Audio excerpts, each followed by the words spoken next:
I sit. Assalamualaikum warahmatullahi wabarakatuh. Greetings and good mornings, everyone. The Honorable, the head of the doctoral law program, Professor M. Hawin SH LLM Ph.D., who has already joined with us in an online platform of Zoom, along with the secretary program, Bapak Dr. Khotibul Umam SH LLM, along with any other staffs, and our distinguished speaker today, Professor Albertian Tolenat from the University of Groningen, students of the Doctoral of Law program of Faculty of Law, Universitas Gadjah Mada, as well as students from the Master of Laws program, Faculty of Law Gadjah Mada University, and all ladies and gentlemen, both in person here today and also who joined with us in online platform, both in Zoom and YouTube. Welcome to the general lecture of the research methodology for prospective PhD candidates. I am Uni Swasi Putri, would be the master of ceremony for today's agenda. This general lecture is held by the Doctoral Program of Law, Faculty of Law Gadjah Mada University, and for the next 2.5 hours, we're going to discuss about the research methodology brought by Professor Albertian Tolenar from the Groningen University and would be led by moderator Mrs. Prita Miranti Suyudi SHMKN. Ladies and gentlemen, we are now in the opening session. Without further ado, let's start our session today by praying according to our own religion and beliefs. And pray begin.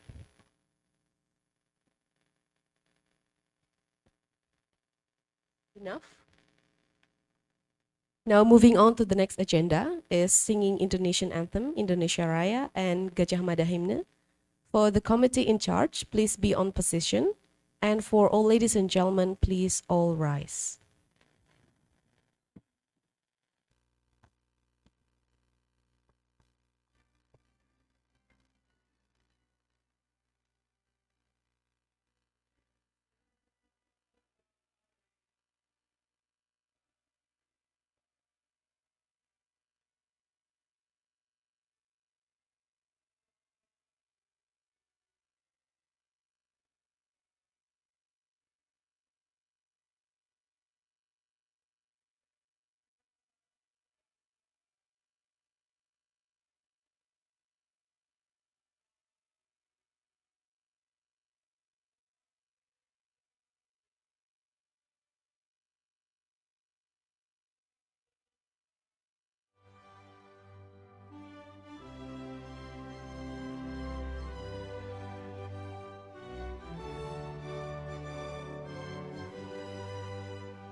Now, as a memento to open the general lecture today, we would like to invite the Honorable the Head of the Program, Professor Hawin, SRLN PhD, to give an opening remarks by online. So, for Professor Hawin, now we give time is yours. Yes. Good morning, everyone. Good morning, Professor Albert-Jan. Dear all students, welcome Professor Albert-Jan to our Faculty of Law, Gajah Mada University. And also thank you very much to you. And also thanks to all my students. I should apologize because I could not attend the lecture because I must teach the Master of Law in Jakarta currently. First of all, thank you very much for Professor Albert-Jan, who's attend and will give general lecture on research methodology. I think the subject is very important to our students. Although they have been given the subject matter by Professor Nur Hasan Ismail, but I think it's not enough. I think it's still lacking, yeah. And the subject, the research methodology, is one of the most difficult subject. I think all students agree with my opinion. When I was student, when I graduated from my undergraduate program, I remember that I never satisfied with the lecture, and I didn't still fully understand the subject matter. So your lecture will be important to our student and will give our student broad knowledge of the subject matter, and probably they can see they can make comparison between our research methodology and research methodology in your country, especially in Groningen University. Before that, I will explain to you, especially to Professor Albert-Jan, that our program every year admit or accept around 8 to 12 new students every year. Last year, we accept 12 students, and this year we accept only 8 students. So we have relatively limited number of students. I think the most students coming to our lecture today is the student from 2021 and 2022. Yeah. Once again, your lecture will be important to a student in a spot of their study, and I think this is helping them to finish their study on time. Thank you very much once again, and good luck to you all. Have a nice day. Have a nice lecture. Once again, wassalamualaikum warahmatullahi wabarakatuh. Thank you, Professor Hawin, for the warm opening speech. May it be the initial trigger for us to discuss on the later main discussion. Now we come to the main agenda, which is the discussion, and the lecturing would be brought by Professor Albert Yantolena and would be led by the moderator today. Beforehand, I would like to introduce our moderator today. She is Miss Prita Miranti Suyudi. For now, she is a student as well in doctoral program and currently working as the Director of International Affairs Office and as well as lecturer in SH University. She's also a notary and currently as a Vice President Asia for International Cooperation in International Union of Notaries, UINL, as well as she's have been a lawyer and a news anchor. Now, For Ms. Prita Miranti Suyudi, we would like to welcome you to open the main discussion today. Thank you. Well, thank you. Thank you very much. Thank you, Uni, for handing the floor to me with such a kind introduction of myself. Good morning, Professor Hawin, joining from afar in Jakarta, I think. And a good morning to all the doctoral program executives and management here at the Law Faculty of University of Gadjah Mada. Good morning, Professor Albuchan.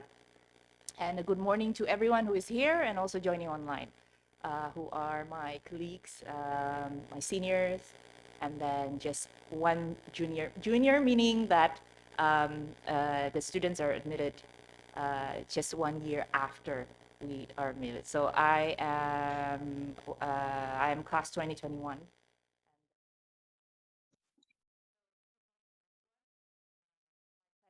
To take over the host and to facilitate this morning's discussion with Professor Albuchan Tolnar.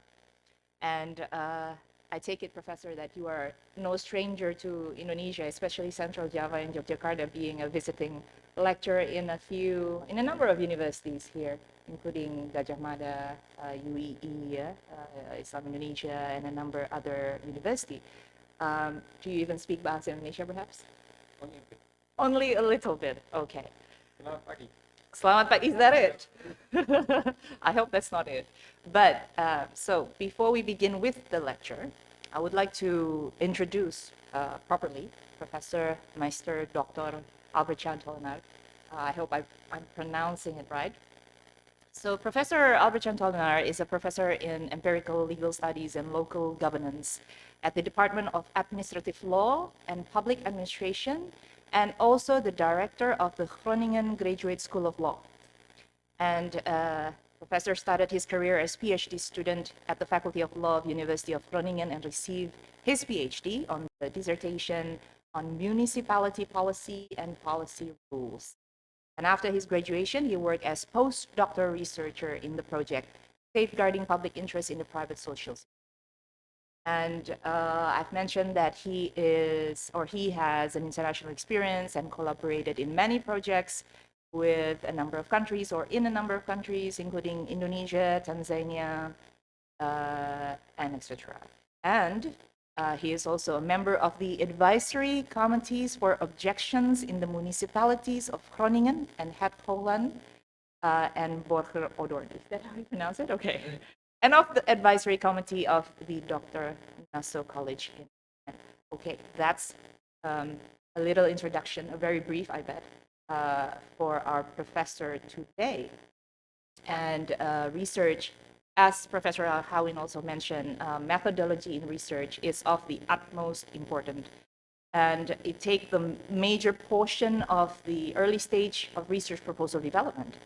And it not only details the schedule, the plan that helps the researchers, the students, to be on track, making the process smooth, effective, and manageable, but most importantly, it gives research legitimacy and provides scientifically sound findings for it to be useful. So, Professor, we have here students, I want to say, who are joining on-site here in the room, but also online through Zoom. And I've also logged into Zoom Cloud Meeting, so I will be monitoring questions online. And if my fellow participants who are joining online has questions, I will be reading out that too. So off to you, Professor. Thank you so much for your kind introduction. Indeed, very well pronounced. I'm very impressed by that. As a director of the graduate school, I'm responsible for the so-called research master program in my university. And I'm also responsible for hiring the new PhDs. And in both situations, both capacities, I see new PhDs, new young recruits, so to say. And this whole issue on methodology, what is actually that you want to do, is very crucial. Nobody expects from you, not even from me, that we have the final answer on how to do research. I mean, we are all students. I myself, I'm a student. I learn every day. I learn also from my students. So there is no final answer. And that's actually the big issue. Can you show my presentation on the screen, please? That's also the big issue why it is so relevant to. This is not the first one. You have to go up, up, and now down. One down. Click. Yes, thank you so much. The big issue with our kind of discipline is that we have a normative discipline. We have to give a judgment of something. And that's different compared to our friends from science, science and engineering or biology or whatever. They have a theory, an idea that thinks if I would drop this, it will fall on the ground within a few seconds or even less. And they have a theory because there is the gravitation theory. And it's just you can do a test and you can see, you can observe, does it indeed fit the test? And with us, we have to say, we have to give a judgment about it. And that problem, or that can be problematic because norms and normative answers are never the ultimate answers. You can have a different opinion on that. So the very essence of doing legal scholarship is that we are looking for normative answers or answering normative questions. And with normative questions, you can always have a debate on that. We don't have a one final answer, and you better be honest about it. And also that once you know this and once you realize it, it also gives you lots of ease, because then you know I don't have to provide the final answer. I just have to add to the existing debate. I have to provide new potential answers, new insights. Others might disagree with me. That's fine. But my additional value of my research is just adding to the debate and adding some new arguments. And then others in the future might totally disagree, say you are so wrong, but then with other arguments, so to say. That might perhaps be a little bit more. Give you some more ease in your being as PhD candidate. Because this very thing, the director of your program also said it, on thinking through your methodology, I often see PhD students struggling with it.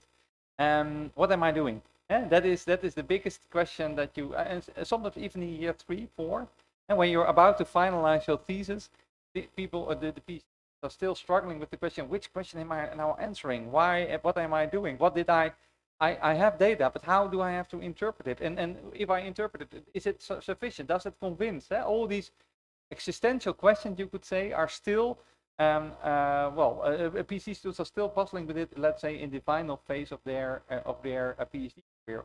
And that's actually something that we consider the bathtub curve. Are you familiar with that one? The bathtub curve? Yeah, you're familiar with it? No? A little bit. You know the bathtub, huh? Filled with water. You are a starting PhD candidate. You are enthusiastic. You think I have a very interesting topic in mind. I'm going to change the world. So I will do some very serious good research, so to say. And that's great if you have that enthusiastic. If you don't have the enthusiasm at the first hand, you should not start your PhD career, right? So that is crucial, I would say. And then you dive in the bath, and then you read a lot of literature. You see, oh, so many other people answered this question already. There is so much literature. What's my position here? What kind of data do we have together? Is that data available? How do I have to interpret the data? So you're under the water now. And now it's you know the bath, it will go up again, and we have to prevent you from drowning. We have to make sure that you go up again. And that's a crucial phase in your PhD career. It's almost, I can already predict quite often in my graduate school about year 2, 3, where PhDs are struggling with it. They don't see the light in their research. How should I continue? But hopefully, and luckily, by the way, many of your colleagues do, they find a way out, and they rise again, and they get more enthusiastic. They see, oh, I did something valuable. I did add to the literature. I did answer a question. And then they go up again. Their enthusiasm regains, and they survived. That's what we are aiming for. I think you're now in the phase of underwater, and we should prevent you from drowning. That's what we are here for. Well, what's important now, and because this struggle that you face, is familiar to all PhD students in the legal scholarship. I think even outside our discipline, but I'm not familiar with that. But I can tell you, even the PhD students, or also the PhD students in Groningen, that I see, struggle with the same questions that you have. So that might be perhaps reassuring for you, that you're not alone. And that's very important. I hear that you have 8 people enrolled. Do you also form groups, like meetings, regular meetings with the 8 or with the year groups, or not? Not yet. Oh yeah. Yeah.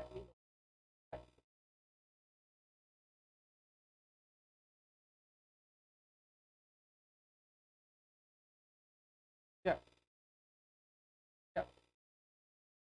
Yeah. Well, it is very good. How you organize it, you have to figure out yourself. But I would always advise you to create year groups or groups that of PhD students that are in the same phase, or also with some older, senior, more senior, or junior, that you can learn from each other, because you struggle with the same problems. And if you discuss these problems with your fellow students, they might come up. First of all, if you explain your problems, then already in your mind you come up with potential solutions. So that's one. And second, the others struggle with the same questions, and that might be reassuring for you, that they say, oh, I had the same issue. And perhaps they can give you some advices or insights on how to think about your problem. So yeah, I would strongly advise you to search for your peers, your fellow students, because that's the good thing of being in an academia. And you're not on your own. Although doing a PhD is a very solitary job, right? It can be very solitary. You're not on your own. There are more people in your situation. And of course, you have your supervisor, but I'm not sure what it is with you. But when I was a PhD student, it was very difficult for me to make agreements with my supervisor. And of course, my supervisor is a senior, a very senior. He was a professor, and he succeeded in his PhD career. So he could not understand my struggles because he was successful, right? And not everybody is successful. So search for your peers. That is something that I would strongly recommend to you. And okay, and that's to prevent you from drowning. What I also want to say is that especially now in the Netherlands, but definitely you could say in the Western literature, although we have a normative science, we have a normative approach, there is more and more attention for methodology. And now you cannot write an article, and you cannot publish an article in a journal without some kind of attention for your methodology. And then adding under your methodology, I will apply classical legal doctrinal research is not sufficient. You have to think through your theories, and we will come back later what a theory is, and the data that you gather, and some remarks about the validity of this data. And you cannot underestimate this. Especially, I see the Western literature, and especially also the Dutch, we compare ourselves more and more with our friends, you could say, from social science, where these theories are crucial. We also use more and more interdisciplinary, multidisciplinary approaches, meaning that we try to use, let's say, non-legal theories in our framework. And that's of course very, very, very strange, perhaps also very dangerous or annoying or confusing, but it happens a lot. So I will just say a little bit about this as well. And by doing so, how I set up my presentation, I have a reflection on legal research in the form of 9 steps that you, I think, will have to go through anyway. And we can discuss these 9 steps. But I have to reassure you, and that's actually the last line, it's not a one-size-fits-all. I don't have the ultimate recipe that if you follow this recipe, you will succeed. Because, your own situation might differ a bit. You might have a different opinion, because also on the very essence of how to do legal research, people differ. People have different opinions on that. But I just want to give you some insights, and you can use it, you can ignore it. I don't care that it's a little bit too blunt, but I just want to give it to you and just see how you can work with it. And since the group is not that big, and since it's also what I already said, it would be great if you can learn from each other. I would try to make it as interactive as possible, and that also requires from you that you react on me, and perhaps I can also ask you some questions. So don't feel offended if I just ask you a question, and feel free to respond on that, because that's also I also learn from that. I learn from new topics, new approaches, etc. And well, I have something that I'm very well. Well, I'm pretty good in structuring research. I can say that for my, if I'm not too arrogant. Quite often, if PhD students are struggling, and if they are come from a completely different branch of law, a tax law, whatever, they come to me. Then we have a chat of an hour, and quite often they leave my room more cheerful, and yeah, and quite often a day later it's done already this year. But you never know. I always try to help. Yeah. Okay. Can you show the next slide, please? What is, I think, yeah, crucial, or let's say this is an overview of what legal research looks like. On the one hand, on the bottom of the screen, we see the facts. These are this is your domain. This is the thing that you find interesting. This is the societal problem or the struggle that we are facing that you find interesting. Blockchain in land registration. That's a new phenomena, and you find that interesting. Climate litigation. I just mentioned two because I know you, but you have something that makes your heart beat a little bit faster. You got enthusiastic about it because, and it might be a struggle that you read in the media. It might be a struggle that you a very interesting case dealt with by the Supreme Court that got a lot of attention. People might feel there was some unease in society that you find interesting, and that's step number one. Find your research domain and search for the interesting research question there. And that is all about facts. These are things that we can observe. In the end, that's what we are looking for, things that we can observe. But that is not, the research does not confine with only observing. We have to add some analytical work on it, and that is your theory. Top of the screen. You have to add something to that, and that can be a judgment, like normative. It can be like explanations. What is the logic here? How does it work? Are people happy and not so happy? Whatever. And in your research, there is always the search for this conceptual framework and adding this conceptual framework on your facts. So what you do is actually, we call this heuristic, facts, theory, and you go back and forward. You quite often you start with the facts, the thing that you find interesting. You think about on a Friday afternoon when you had a beer or something, you got some inspiration. Thinking what is happening here? And then you quite often develop your concepts or your norms, your normative framework. Then you go back to the facts. Was it helpful here? And then quite often that's the first initial stage. And then you are starting to read a lot. I will get back to that later. Read about this concept. I mean, the things that you already predicted are quite often predicted by others as well. So it's just reading, and developing a little bit further. And then you develop your research model. But this is in the very essence of your research will look like this. There is your domain. There are concepts, and you are trying to confront the two. Right? That's the very essence of your research. So, are you agreeing with this already or not? Disagreeing is also fine, eh? Oh, 100% agree. Okay. Except for one, Yeah. Professor. My Friday night, I read Friday night contemplation about my thesis. Oh, really? Well, okay. It's good that you say this because it's very good that you say this because indeed, doing a PhD is not. You should also take time off. And there is also a time where you have to think about other things than your PhD. It's very good. Yeah, really, because I often see, man, some PhDs, they don't take holidays, they work 70 hours a week. It's not healthy. You will not survive if you do that. Good remark. So take some time off, and because also, if you work 70 hours a week and 6 days a week, it's not very effective. In the end, it's sometimes more effective to do things with your family, go on holidays or whatever, and then you return back, battery fully charged, and you will even be more effective in the times that you're actually working on it. So that's a very good remark. Yeah. But of course, what also often happens, and that's what I have. I have something in my mind. I'm reading on. I'm working on an article, and I'm stuck somewhere. And then I'm doing other things like exercising, swimming, or whatever. And then In that times, when you are, let's say, completely off hook, you're doing something completely different, then you got quite often the most brilliant insights, and then you hit yourself like, I should have had a notepad now, and I should have written it down, right?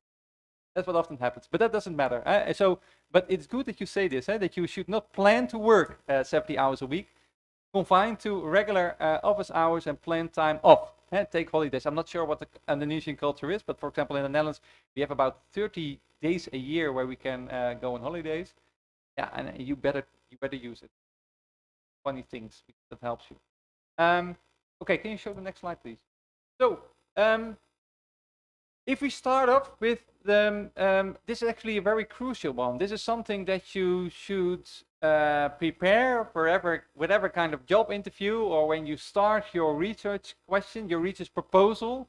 Your first couple of lines or first couple of sentences should be about what is my ambition, what is it that I'm going to do in my research. Am I solving a legal problem? Am I looking for problems for solutions for practice, so to say? Or is my ambition more academic? Am I trying to add to the doctrine, etc., etc.? This is the difference between what we call applied research and basic research. There is no better or worse. I want to be very explicit on this, because some people think, yeah, basic research, that's what I aim for. Well, I'm not agreeing with that one, because basic research, yeah, it can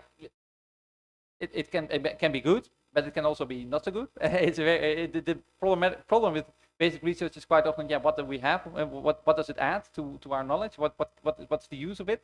Whereas recommendations for policy, that can be well, more influential. So in that sense, there is no better or worse. I also don't have a preference for applied research, because yeah, some people are very philosophical by nature, and they can do very nice basic research that will also be very give us insights on the rational thinking, debates, etc. So there is no better or worse, but think it through. What is your initial ambition, so to say? Am I trying to solve a societal problem? Am I trying to help the legislator or the judges or the lawyers with better arguments on issues on, well, for example, the legislator on how to solve, to implement blockchain in land registry? That is a very applied problem, right? And that is great. I mean, that is something, I mean, I can imagine, I would at least become very enthusiastic about this, because you think what I'm doing here is helping society. And so that is something that can keep you running for the coming 4 years, or in your. So 4, still 4, okay. But so find something and state your ambition in a way that suits you. That's very important. And again, there are people, I have colleagues, they are very philosophical by nature. They are very happy if they read Rawls and Hart and all the other philosophers. I'm not myself, by the way, but I cannot really understand that. But they are, and that's also fine. They are very well, let's say, a philosophical. And to give you some more, what's the kind of question that you have to raise yourself is that who are the addressees of my thesis? Who have to read my thesis after all? Of course, your supervisor will, and your colleagues will, hopefully, but perhaps also politicians, lawyers. Am I also instructing them on how to behave or how to think? Or is it mainly, and of course, there's also a legal forum, an academic forum with academics or constitutionalists. Quite often they are also involved. But think it through. What is your ambition? And because I think, yeah, you've all been in a job interview, I think. This is something I think the committee will ask you almost as one of the first questions, right? Why are you here and what do you want to do, right? And then you have to prepare on that. And that is something to keep this in mind. And well, this ambition, you can be very explicit on it, and you can redefine it, of course, along the way. But this is something that keeps your heart beating. So you put the next slide on. And after you've done that, well, yeah, then it's all about the research question. And the research question is, I've seen now a couple of research proposals from Indonesians. And I observed one thing is that it is, and that also very recognizable from the Dutch perspective. So it's not, I don't have any judgment on this. It's very, I observed that many of these research proposals contained many research questions. Familiar or not? And that actually shows that you don't really know what you exactly want to know. I always say to my PhD students, formulate a research question in one sentence and one sentence only.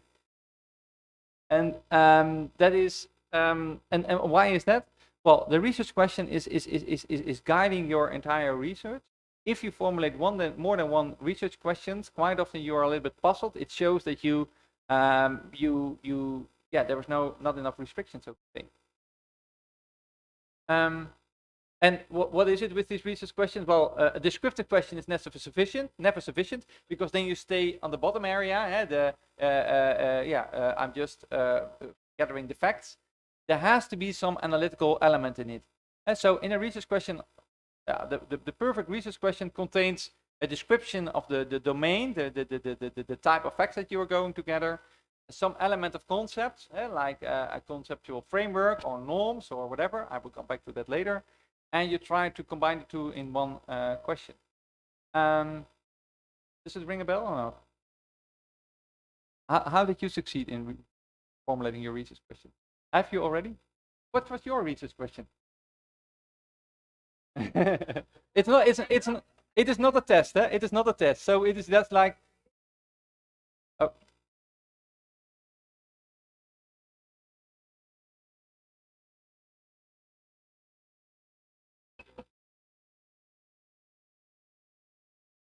There are three. Active blockchain concept, and how we develop. That's number one. Is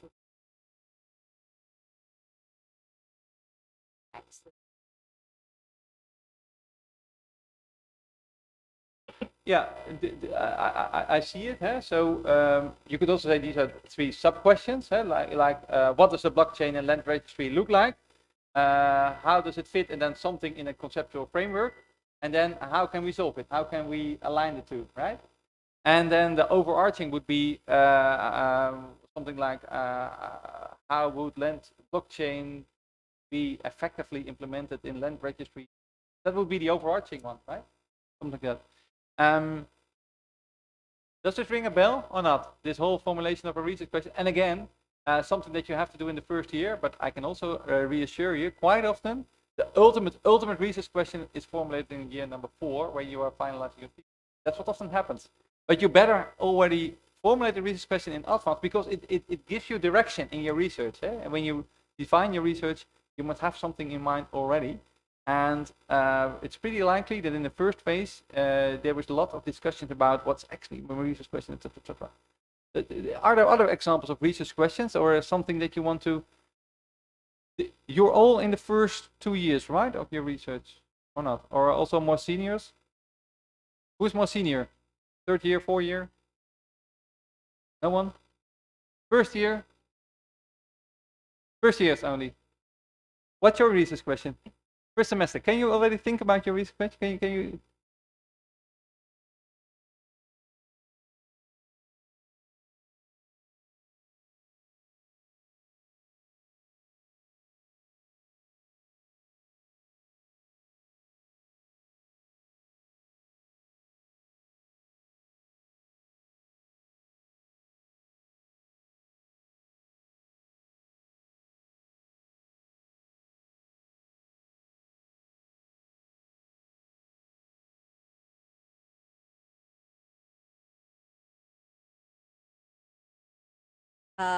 But more on the code is law concept. So I'm trying to break down the code is law concept. My first question is whether or not the Indonesian contract law accommodating the code is law concept towards the smart contract.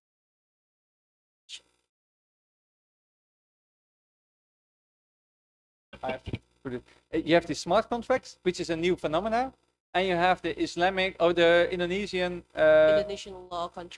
Indonesian contract law. Contract law, like Berkeley Red Book, the regular current legislation, so to say. And then the question is, do they both fit? right? Yes. Yeah. Yeah, kinda. Yeah. Well, that is a very straightforward and I would say very good research question, because there you say, I have some facts that I can observe, these smart contracts. I have a concept that is, in the end, it is the Indonesian regulation of contracts, and under that there are some higher ideas like freedom of contracts or whatever. And then you can say, you can test then the smart contracts on two layers. First of all, does it align to the rules? But also, does it align to these higher norms that that were supposed to be regulated under the Berkeley Red Book, so to say, right? That's a very nice research question, I would say. Yeah, but from smart contract itself, Yeah. it's something, and Yeah, it doesn't exist yet, something like that. Yeah. well, somehow it exists, but not that kind of very get on that contract. It was developed by the developer, Yeah. but Yeah. then not many developer are Yeah. open for that. Yeah, yeah. So that means perhaps that it's difficult for you to gather data on what actually happens on the factual level. What these smart contracts look like, what are the challenges, etc., etc. That's a good remark. So that's something to keep in mind. That we have to think through later. That how to gather data, is it possible to gather data, etc., etc. Have you thought about solutions already on that or not? Yeah. Small that well, Indonesia actually our regulation have a open regulation that it might also the smart contract to be accepted for Indonesia. Yeah, okay, but clear. then the problem is on the programming the contract, because somehow the programming is only from the the one who has the idea and the one who has the skills to program the contract is the developer or anyone who understands the technology. But not all Indonesian understand this technology. I understand And then it's very possible this developer trying to make the contract or the program to be not in line with what is the willingness of the parties. So that's this is great, because now you say we have the regulatory framework in Indonesia on contracts, and one of the elements that is in this regulatory framework is the autonomy of the parties and the free will of the parties, you say. And now you can say perhaps the regulatory framework as such does accept smart contracts, but does it indeed align to these underlying principles of autonomy of the parties, freedom, etc., etc. That's then your normative framework. But now my question was, do you have enough information about the data? How these smart contracts function, or? Yeah, I'm trying to understand language, Okay. the solidity language. Yeah. I especially take. Oh, okay. So I'm trying to understand that language, Yeah. forming the Yeah. contract, but it's Yeah. kind of very difficult. Yeah, clear. Are there examples already of smart contracts that here? Yeah. I have a simulation of the contract because before entering to the blockchain, somehow the developer said you can try to simulate on the Etherscan that they provide. So yeah, I get the data from that. It's Great. not the actual smart contract, but that simulation, which is, of course, would be the main code if we deploy to the blockchain. Great. Are there other examples of research questions, or are there volunteers who want to share their research question and see whether or not it is, or debate or whatever? I'm more than happy to think with you, or we can use our common knowledge and our group force to help you. I would like actually to encourage two volunteers. I'm learning a lot from this process. Search questions, Bapak Ibu, anyone? Otherwise, I'm going to assign a volunteer. Rumusan permasalahan. Professor, actually, I'm only the third students that appears on offline here, but we have some that they attended online. Because now in the third year, I have to share to you in Gajah Mada University, most PhD students already in the depressing stage of study. Yeah, in the bottom, because mostly they are focusing on whether we can pass it or not. because like now in the second year and the first year, there is a regulation. If 2 years you didn't have the proposal examination, you will be drop out. Yeah, but from our year, last year, we still have some students still that have the proposal examination because of this problem that you shared. The problem is also the problems here after we finish the proposal examination, we still have the questions whether we can do it or not about that. For example, like my proposal is about restorative justice in economic sectors. We already discussed about that. But when we talk about restorative justice in economic crimes, we discuss also about which economic sector that we want to discuss. For example, when we talk about intellectual property, they have differences in financial services, they have differences. And in the public sectors like tax law, corruption, money laundering, they have also differences system. But when we make it more specific, this is actually my question to you. If we make it this very specific, it will not really answer the problems. But if we make it very broad, that will be problematic also to finish. So what should we choose also? That's going to be the problem. Yeah, it's a very good remark. By the way, two remarks, the very good two remarks, because on one hand you say we have this problem of the third year students who are almost drowning, don't pass the test. That also happens in the Netherlands. I started this last year. I have, in my capacity as director of the graduate school, I meet all my PhD students in the graduate school that are in the third year. And I ask them, well, what have you done? And do you think you will succeed in the coming year? Because they have only 1 year to come. And I was a little bit astonished by the lack of clarity of their research questions. They gathered a lot of data, but they find it very difficult they were still under drowning, and they were about to drown, like put it like this. They did not know, I have all the data, but how should I analyze it? Which question am I answering, etc., etc. So this happens also in the Netherlands. And it is very crucial, and you don't have to, quite often, the research question that you start off with will modify in the coming years. That's pretty likely. But you have to keep it in mind, and also in year 3, you can redefine it and search for, then you have the data and you have concepts perhaps that you think are relevant here.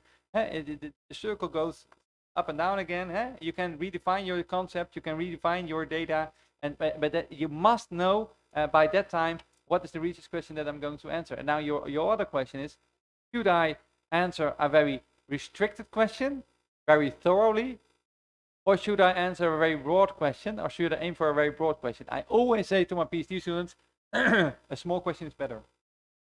And why is that?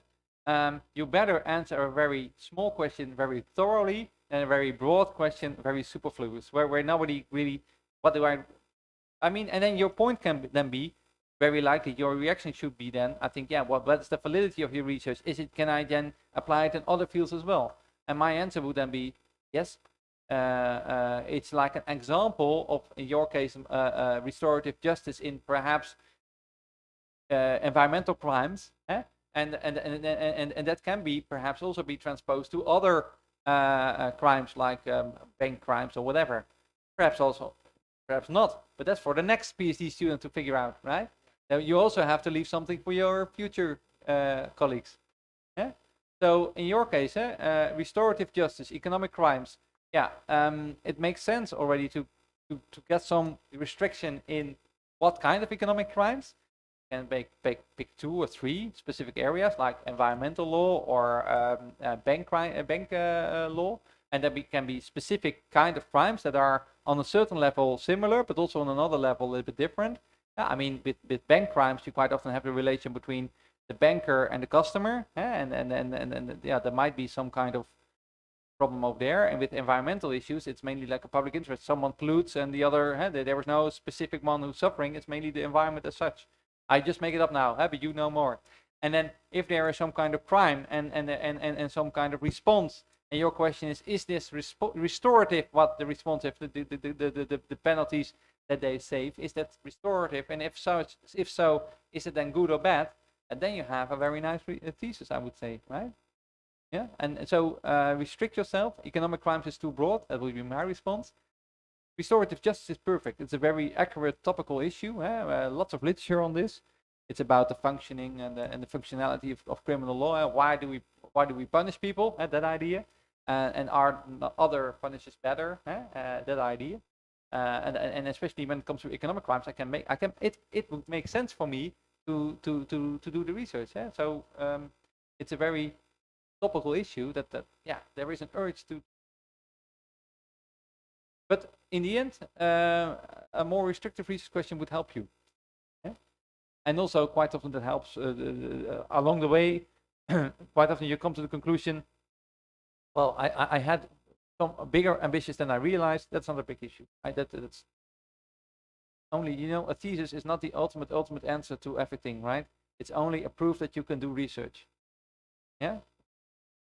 Some other questions or problems that you want to discuss with me?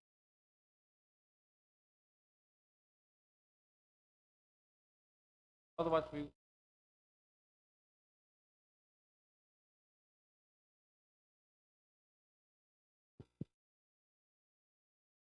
Morning, Professor. From your illustration in bathtub, and now my position today in drown position, and I'm still confused with my research.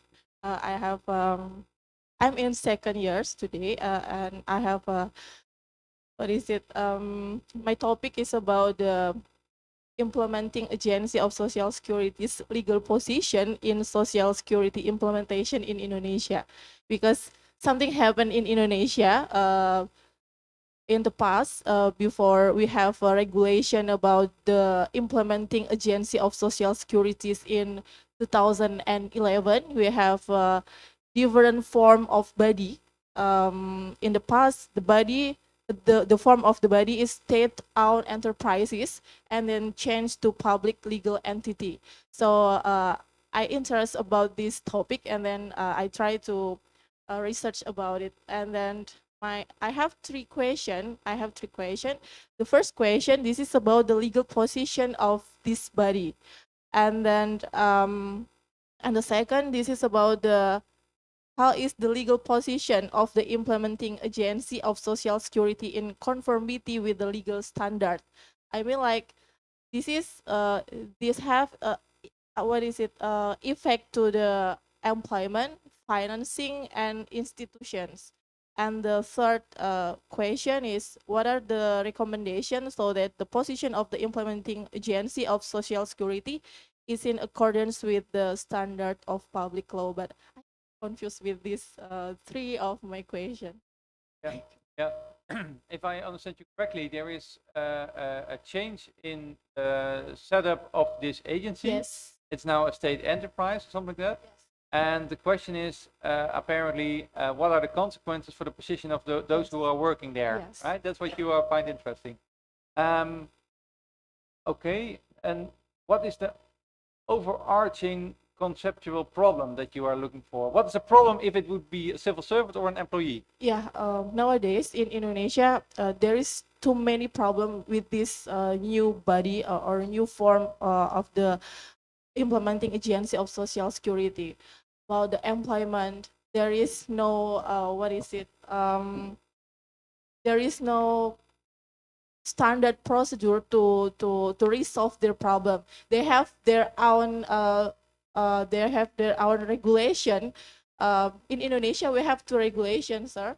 The first regulation about the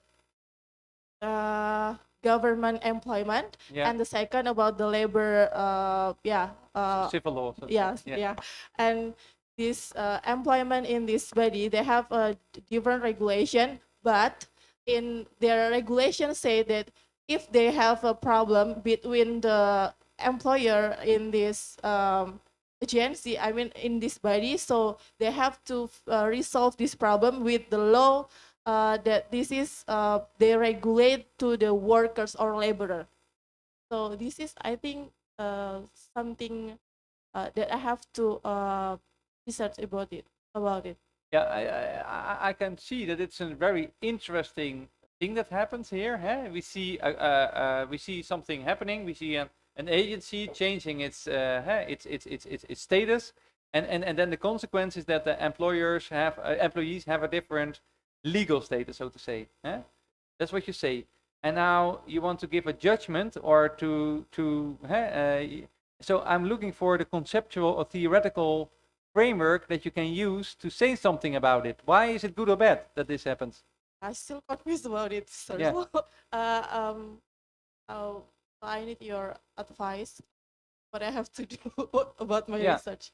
But it is not a big issue, I think, because I can imagine that the civil servants are better protected than regular employees, right? Or not? No, normally that's always the case because, civil servants, whistleblowing and all the other things. There are better protective mechanisms Yes. for employees, right? Yeah. So if you want to say something, if it's good or bad, you can look at the rationale behind the different treatment of civil servants compared to employees. So you could say, what are the consequences for this new status of this agency for the position of the employees given, and then you have to define a doctrine or a conceptual framework that you want to use like a lens to look at it, so to say.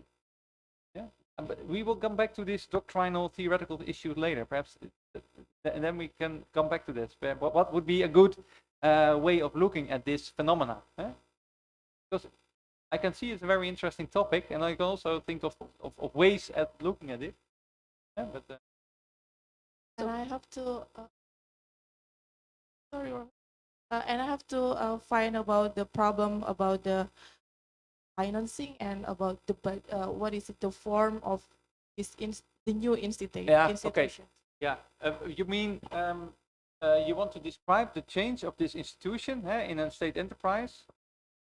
That's only descriptive. To which extent is it now a state enterprise, etc., etc. So that's only gathering facts on what happens here. Yeah. But I thought that your main interest is the position of these employees, right? Yeah. So I would not pay too much attention to this description of the state enterprise issue. I mean, of course, you have to describe it. It's one of the sub questions that you have to address. To which extent is this indeed a state enterprise? And then you have to identify financial or whatever, all the issues that make it a state enterprise, I think. But that is not the thing that you want to know, I think, as what I hear from you. You want to know what's the consequence for the employees, right? Or not?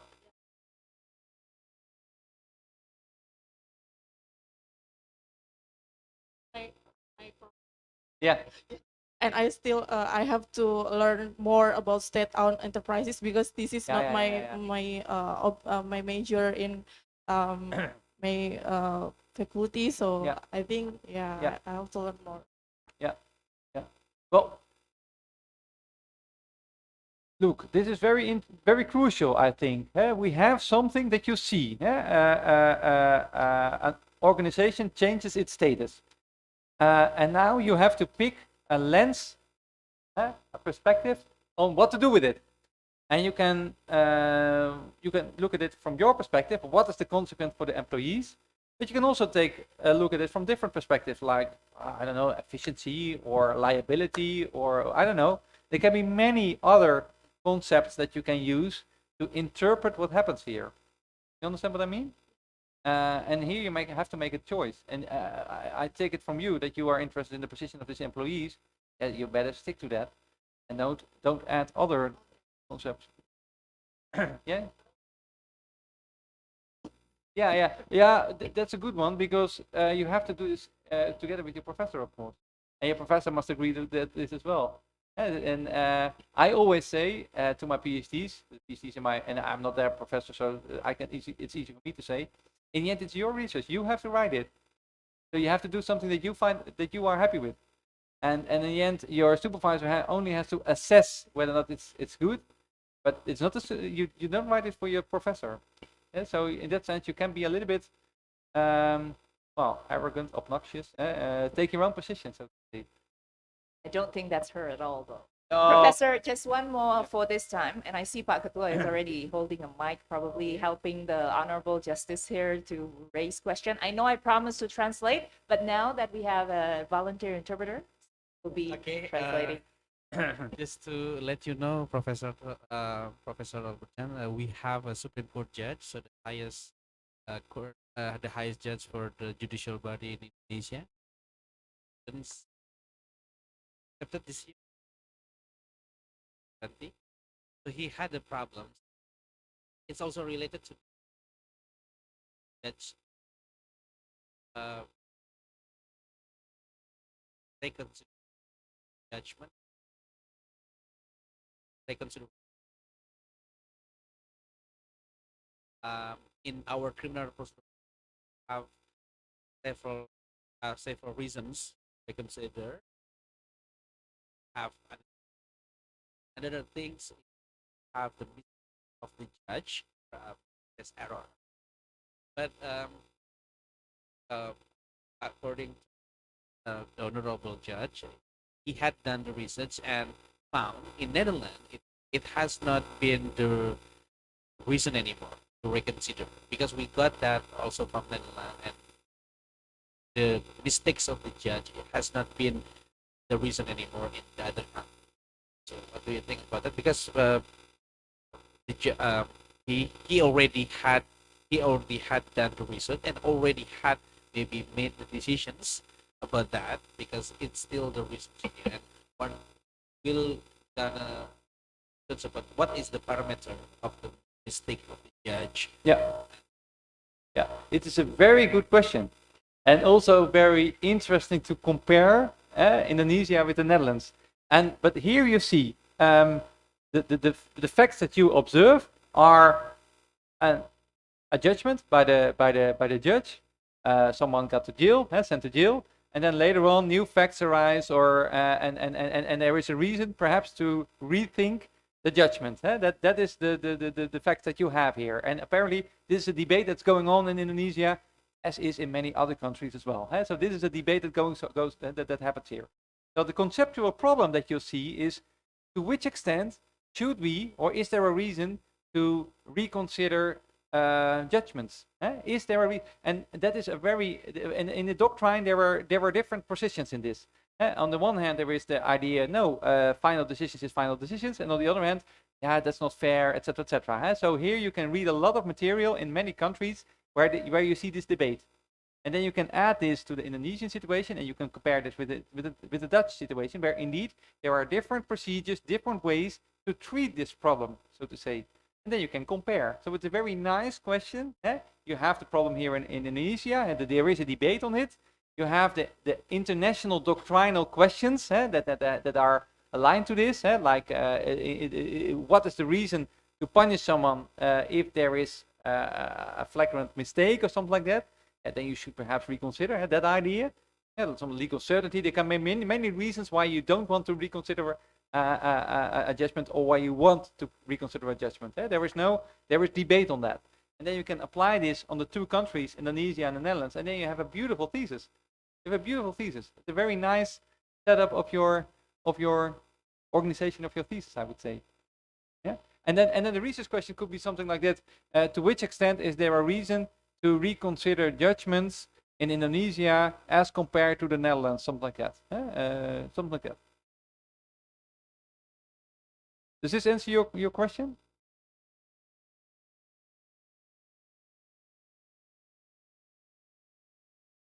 Yeah. Okay. Thank you so much, Honorable Justice. So now I understand there are 9, and there are only Only two. two. So I suggest, Professor, we have until 11:30, and that's included. So since we are doing the Q&A embedded into the discussion, we might as well, if my colleagues here have questions, just jump straight into it. But I suggest you go through the step 3 to 9 very quickly, Professor. Yeah, I will try to, but indeed, it's perhaps better to have interaction than, but we'll see. Of course, but I do want to know step 3, 4, 5. I understand it. I think later on it will go a little bit faster. Thank you. Can you put the next slide on, please? Because when you formulate your research question, think ahead. What is the kind of research that you like? What is the kind of data that I can gather? And especially if you want to do some interdisciplinary, multidisciplinary research, are you happy with doing that? Are you blockchain? Are you happy with doing all kinds of reading technological data, and etc. etc. That's a question that you can raise. Let's say if you add a philosophical concepts in your research question, are you happy with reading Hart and Rawls and all the other philosophers? That is something to keep in mind when you formulate your research question. Also, is the data available? Do you have the data on how smart contracts actually work? Do the people that construct these smart contracts, are they willing to talk to me? That's something to keep in mind, right? So think about this in advance. Also, if I'm in a committee for hiring new PhDs, this is always one of the questions that I ask. How are you going to gather the data? Are you happy with, do you have the skills to do an interview? If you want to do a big survey, well, that's something. Do you like it to do quantitative research? Do you have the capacity? Do you know to do the statistical analysis? All these things can happen. You can do that, so to say. Everything is possible.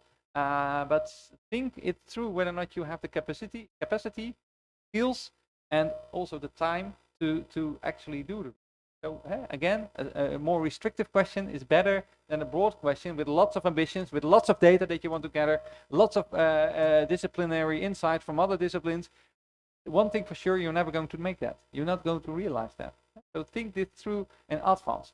And again, this whole issue of multidisciplinarity is something that's getting more and more attention in the Netherlands. That means that in our legal research, we try to incorporate insights from other disciplines. For example, insight from empirical research. That means that quite often our PhDs do some kind of empirical research, like interviews, or they use existing empirical data, which is also empirical research. Sometimes they even do a quantitative analysis of case law. Yeah, that is something halfway, because normally we would do a very text interpretation of case law. Only one case is already enough to give a judgment, right?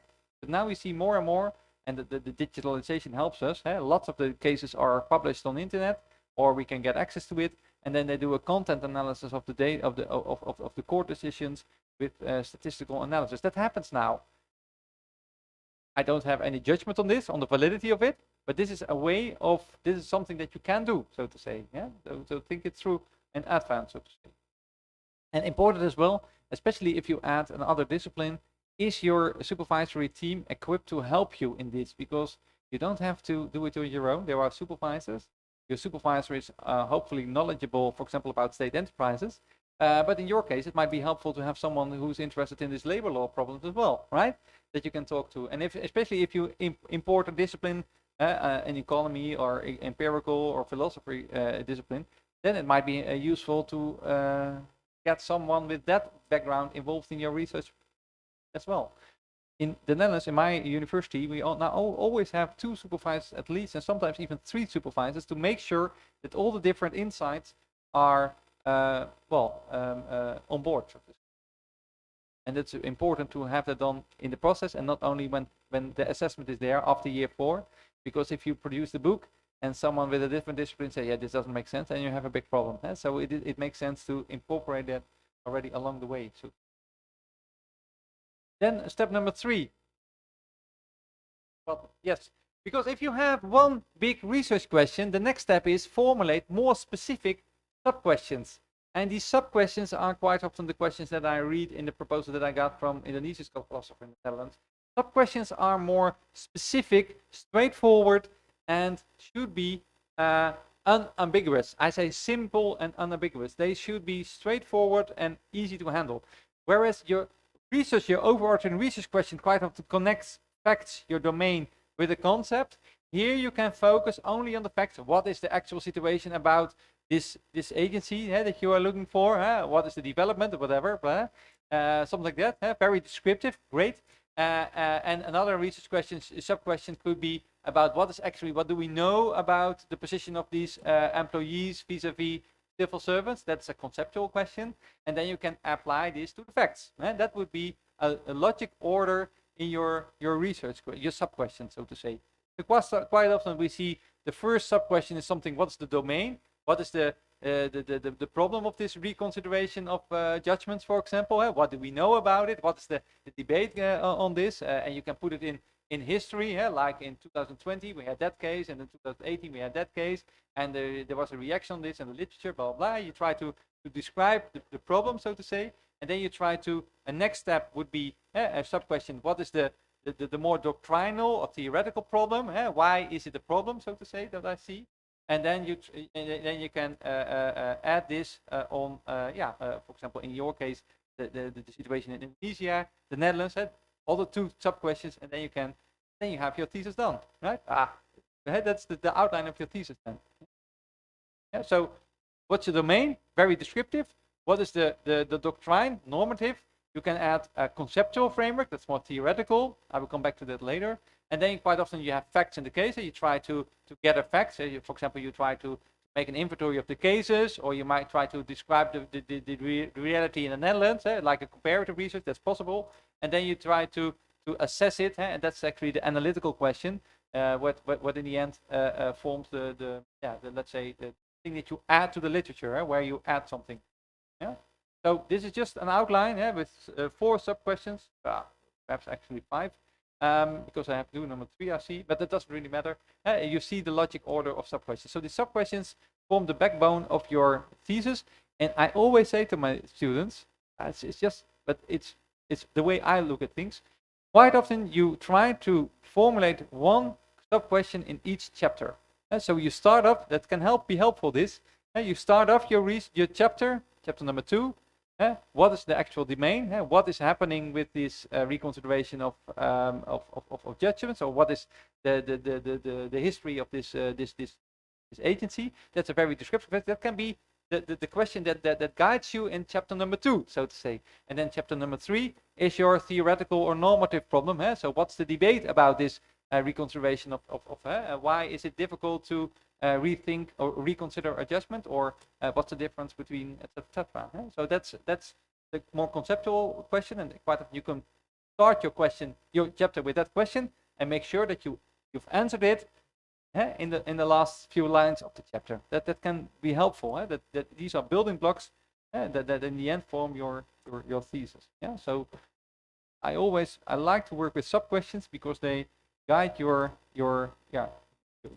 through your thesis. Also, your reader might like it because then he knows, why am I reading this chapter? Because that's the next step in his argument. That's the logic of it. So if you can put the next slide on, please. Because now we go a little bit more in depth on what we see. I already showed you this chapter of this picture. We started up with the facts. Now, I already said there is something on top of it, and that is the doctrine or the theory. Your chapter number 3, so to say, 3 or 4. And then the theory or the doctrine ends up in norms, more specific norms that I can have, that I can use to assess it, or in hypothesis on the actual functioning of or the things that I need to observe, so to say. Doctrine, theory, norms, hypothesis. These are, I think, some things that we have to discuss a little bit more thoroughly now.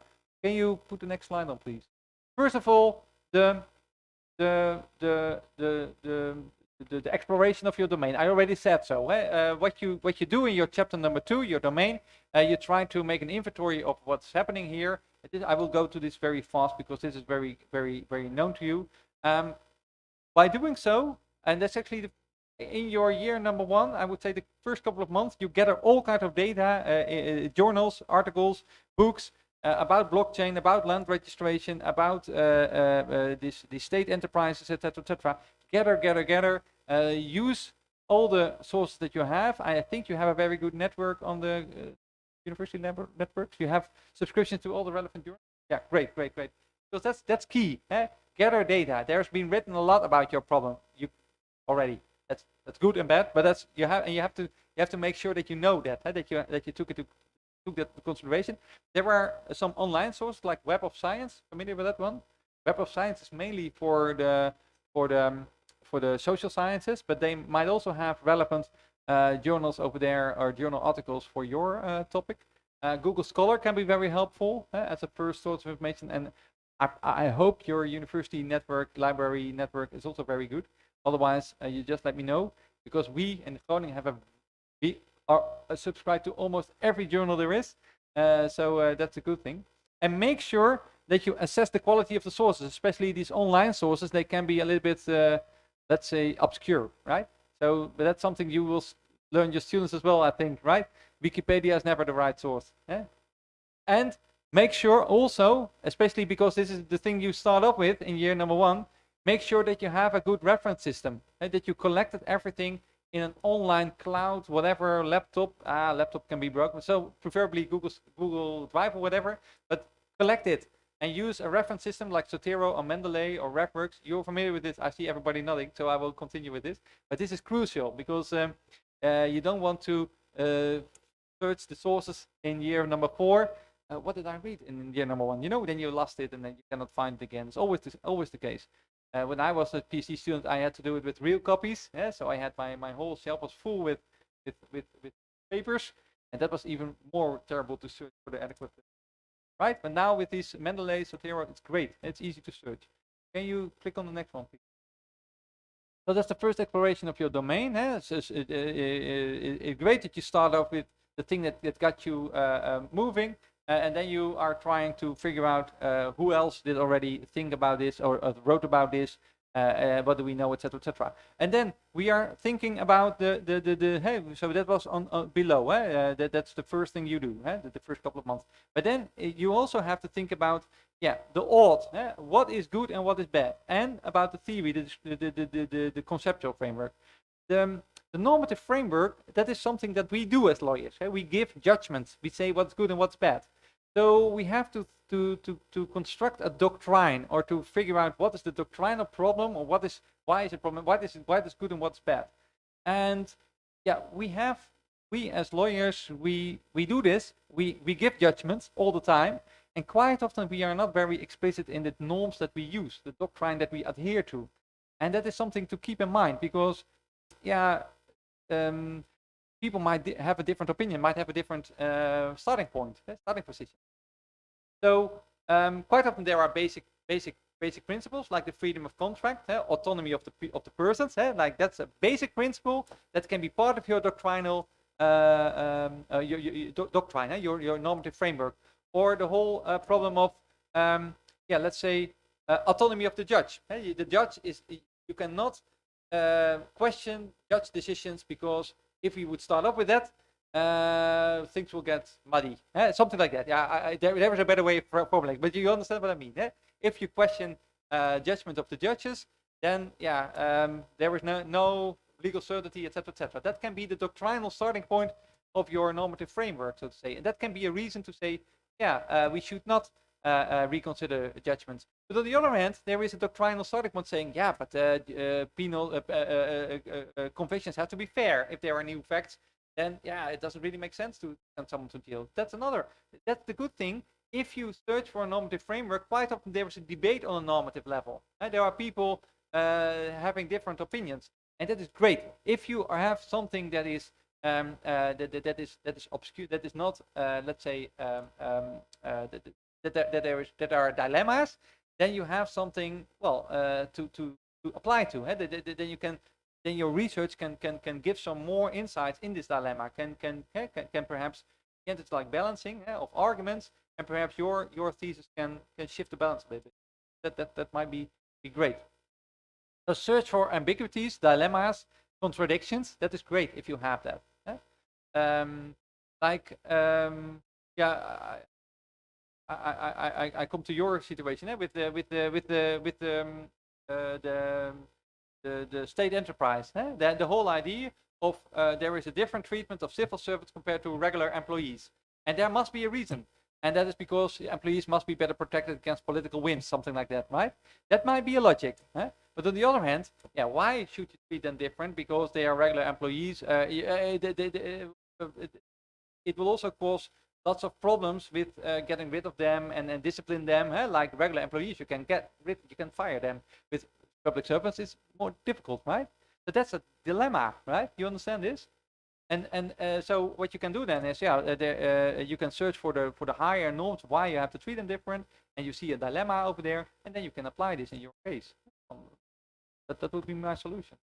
Make sure that you make your choice explicit, because here, when you develop your normative framework, you take a position already in advance that some other person might have a different opinion on. You have colleagues, it's a little bit off hook what I say now, but they say, in the end, we are all politicians, right? With your normative framework, you more or less show yourself as a more leftish, governmental-oriented person or a more right, liberal, market-oriented person, right? In the end, that's true. Like land registration is a pretty left, the governmental interference in ownership, something like that. So I had a colleague, he said, I can already predict on the thesis that someone wrote what kind of party he or she voted for. Yeah, but so and this is a pitfall, because this makes your research perhaps a little bit subjective. So make sure that you make your choices explicit and that you make yourself vulnerable for criticism. And there's nothing wrong with criticism, because we are not in regular science when we know that when there is criticism always. Yeah. Okay. The odd questions. Can you next slide on, please? There are some examples of odd questions. So these are questions that you can use to develop your normative framework. Like, what do we mean when we qualify a phenomena as something? And then your legal concept, the freedom of contract, for example. When is a legal concept first introduced? What is the context, etc., etc.? Then you are also building up the norms that are used in this concept. And quite often you use, in this case, with the second example, you use parliamentary history, for example. When the rules were introduced in the Burgerlijk Wetboek, for example, with the smart contracts, they had ideas about this set of rules. And if you can find it out, then you have your basic norms that were developed by them. That would be a solution. And quite often you don't have to. This is not that difficult. I mean, you don't have to go back to the parliamentary debates because this is already written down by others. I'm pretty sure that others also wrote about this. So sometimes you can borrow it already from a previous or whatever. Yeah. And which legal norms are applicable? And that's very funny because quite often there are there are higher norms like constitution, treaties, or sometimes you can formulate these norms inductively. That means there is already some cases. So case law, and you see that the court is going in one direction, and then you have a normative framework. Does this make sense to you?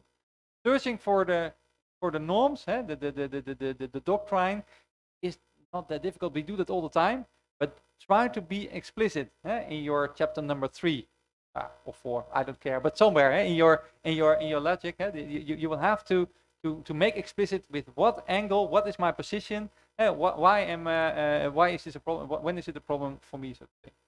And then your theoretical question, your conceptual framework. Can you click on the next slide, please? Because conceptual framework is not always that common in the legal research, but I show this and I often discuss it with my PhD students. And why do I think it can be beneficial? It's not always beneficial, but sometimes it's beneficial because you can imagine yourself. You get a lot of facts. Blockchain is already very confusing, so and land registration as well, perhaps. You have a lot of facts, and then it might be helpful to have a method to create some order in these facts, and that can be your conceptual framework. There is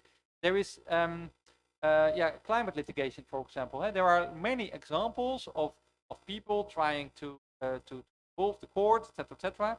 And you can look at it from different perspectives, so to say, and then this conceptual framework can help you to get rid of the irrelevant facts and only focus on certain facts. So it gives you some more focus in your research. So a conceptual framework can help you. As I said, it restricts and gives a lens to look at reality. I always say it gives you a pair of glasses. I'm a little bit, if I put down my glasses, I don't see that much. So I only see what's within my glasses, and what's outside my glasses I cannot see. I leave it out, so to say. It's blurry for me. And that's a good thing of having a conceptual framework. And this conceptual framework, sometimes you borrow it from other disciplines, like the principal agent theory. You've ever heard of it or not? No? It's an economic theory. It's about there is a principal and there is an agent. The principal says to the agent, you have to do ABC, but the agent knows more what he's doing. And there is a so-called information gap. and that requires that the principal controls the agent. But yeah, there's costs involved, so the agent, the principal won't do it, and then the agent will do only what's beneficial for him or her. It's just a stupid example, but this is a conceptual framework that can be used to understand why, for example, in contracting, people do not put everything in the contract. They leave some certain things open because they trust each other. Yeah. This is a stupid example, perhaps, but there are examples like these that they can give you some guidance in putting order in the messy reality that you are observing. Yeah. Same with you, with the employee civil servant situations. Well, in the end, it's all about the relation between the employee and the employer, right? And that's in the most abstract, and it's about hierarchy, and it's about who can say, who can, etc., etc. Yeah. So, in conceptual terms, it's about that: the relation, a hierarchical relation between the employee and the employer, and the room that the employer has to discipline as employee. I think it's your so, and that means I'm only looking at that, and all the other things that might be like pensions or, well, I don't know, there might be lots of other things in this relation. I don't care too much now. I leave it out, something like that. You can also add that as well. I don't care, but it would be great to limit yourself with this concept, and that also ends up then in a hypothesis. You could then say, okay, a civil servant is better protected than a regular employee. So in this hierarchy, there is less or more hierarchical control when the agency becomes a state enterprise. I don't know. There must be an assumption there. Yeah. So, yeah. Does this make sense to you or not? Yeah. So, and the good thing is, how do you come with these concepts and this conceptual framework? Yeah, it's about reading a lot, and reading a lot a little bit outside your specific interests. That is, I mean, for example, with blockchain, there are other articles about blockchain and how it works, right? Outside land registration. Yeah. And that's how you build up your conceptual framework, because you got information on how it functions in other situations, and that already creates some kind of expectations, hypothesis for yourself on what will happen here. That's the whole idea. And with, for example, this climate litigation, there is the NGOs trying to involve the court to say something about what the politicians have to do. Yeah, there is a huge bank of literature about the so-called constitutional debate between executive parliament, the legislator, and the judges, so to say. And yeah, you can read this and use it to create some expectations already in forehand on what the outcome of your research will be, so to say. And next slide, please. And yeah, because now we developed doctrine, we have some norms or hypotheses. We have some specific norms or hypotheses on what we think, what we have to on what we think of reality, so to say. And now it's all about the facts. We have to gather the data, and this is actually, I would say, the most fun part, right? Because now you can really explore your field. You can talk to people. You can gather the data. You can, for example, if you do interviews, I like it to talk to people. You don't like, I see, or do an interview or a survey or whatever. This is what research is all about. Doing the real work, so to say. Please. And gathering the data is about, there are primary sources. That's the law, that's the case law. There might be decisions by politicians or whatever. You might have secondary data in handbooks or comments or articles. People might already say have said something about the thing that you are observing. Interviews with experts. If you use empirical data, you can gather the empirical data. This is the fun thing. For example, if you gather the data and you want to do a comparative research, then you want to make an inventory of what happens exactly in the Netherlands and Indonesia with the reconsideration of the decisions, for example, of the Supreme Court. So then you must have, let's say, it's about making an inventory of what does the procedure look like. That will be written down somewhere in acts or laws or whatever.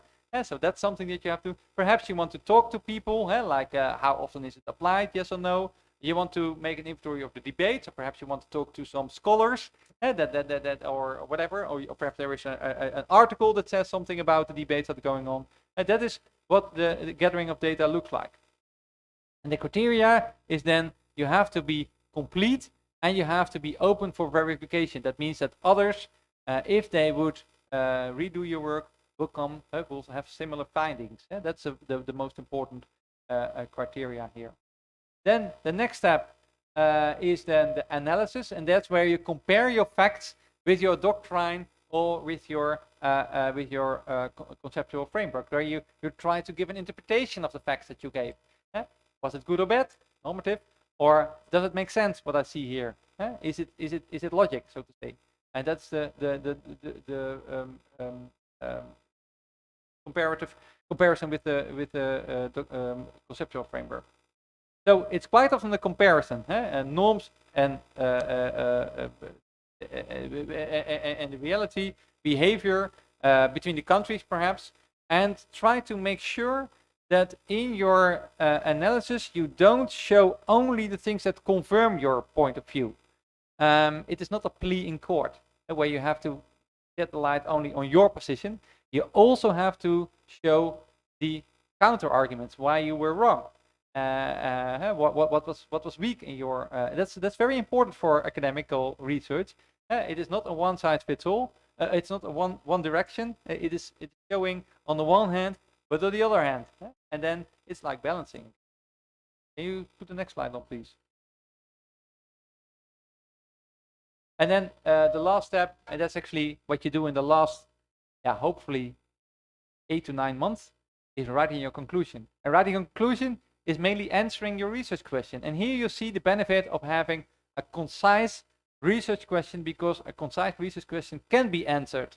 Because that's actually what you see now. You were in year number 3. What am I answering? What's the question that I'm answering?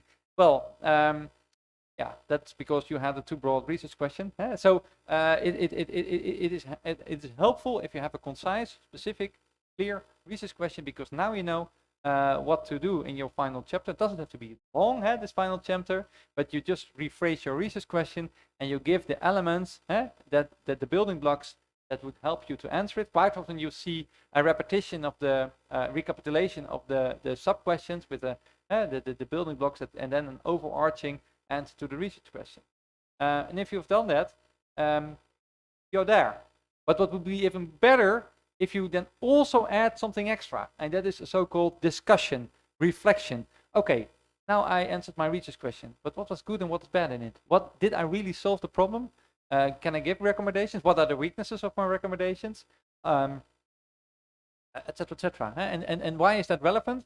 Well, because it gives validity to your research. It shows the strength of your research, but it also shows what your successors will have to take into consideration when they want to build upon your research, want to take the next step, so to say. What are the remaining questions unanswered? What was my approach a good one? Is my methodology adequate, etc., etc. If you would add that, we in the Netherlands we have a 10-point scale, from very good to very bad. 10 is high, 1 is very bad. This last part, this reflection, makes a thesis from a 7 and 9, so to say, because there you show that you have, let's say, academic capabilities, reflecting on thesis or doing research, and you show yourself a real academic research. And that's actually the only thing that the thesis is all about, showing that you can do research. Well, then I have only 2 last slides, and then I hope, because now I'm talking a little bit too much, I think, that's about the planning. Can you put the next slide on, please? Because in the end, we had the bathtub, the diving in, etc. The first thing in the bathtub is about exploration and designing your research. So that's actually year number 1. Perhaps within, let's say, 8 to 9 months, you must have a more definitive idea on what you're actually going to research. What is the kind of data that I'm going to collect? What's the conceptual framework that I'm going to apply? what's the doctrine that I'm going to adhere to. You read a lot, you read a lot, you read a lot, and you try to order it, etc., etc. That's year number 1. That's actually the fun part, perhaps. Yeah, actually, I like everything, but this is really funny. And in the end, after year number 1, you must also, yeah, to put it very bluntly, you must actually stop reading. Yeah, not read too much anymore. Of course, you have to read. You have to continue reading, but you should not reconsider all the time your doctrinal research or your doctrinal framework or your conceptual framework. You should confine. You should make a decision. You should not, because this is really problematic in many PhD research. They keep on reconsidering their approach, their domain, their etc., etc. And if you do that, that's a big pitfall. You will end up doing a lot, but not writing a thesis. So in the end, you should make a decision, and the sooner the better. And after year number 1, it's a pretty adequate moment in time, so to say. And of course, you can reconsider later on, but don't. Initially, you should stop. Okay? The position should be, this is enough, so to say, for my design of research. Because the next step is gathering data, and don't underestimate that. It's the fun part, but it's also the most time-consuming, especially if you do empirical research. If you want to talk to people, they never have time, so it takes you months before you get access, etc., etc. Or if you want to compare with the Netherlands, or another country, yeah, then you have to plan to go there, because there you have the adequate sources. Yeah, there are people, etc., etc. And that's something that is time-consuming, but also so you have to plan ahead that this takes time. And he, of course, have to read a lot, but not anymore about the design of your research, but mainly about the data, and etc. So his main activity is reading case law, interview respondents, etc., etc. By the way, quite often many of you have, of course, a legal problem at hand. So the reality might change during your. I mean, there might be a new case or a new decision by the Supreme Court or new legislation. Yeah, that is something that you have to incorporate as well in this. Or so. And the last year should actually be dedicated on writing your thesis, analyzing and writing your conclusion. Actually, by that time, ideally, stop reading, stop talking to people, focus on your thesis.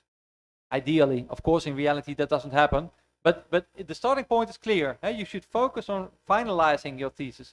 And the stupid thing is, what often happens, sometimes happens, if that in year number 4, you had an interesting insight, etc., etc., and then all of a sudden the Supreme Court comes with a complete different decision. That happens, right? Yeah, that happens.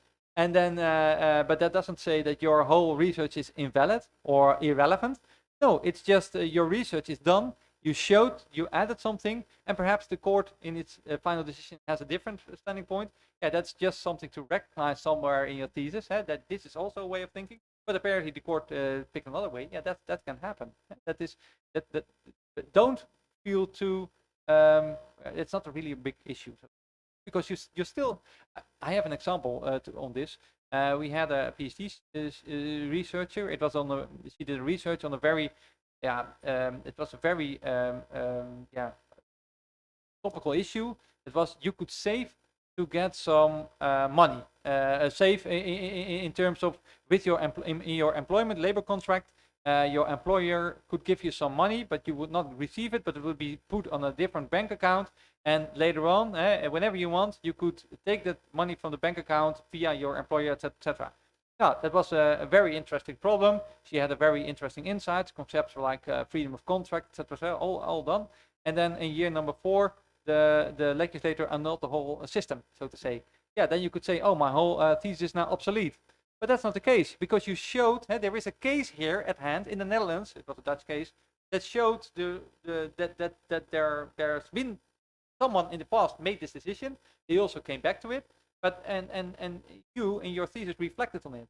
So it is not nice, of course. The best thing is that you are still that your thesis is still relevant and accurate, and you do make recommendations that receive follow-up. But it can happen, and it's not really problematic from the point of view. I think that was my last slide. No, it's not. Not one slide remaining. Because if you look at my big scheme, here number 1, start off with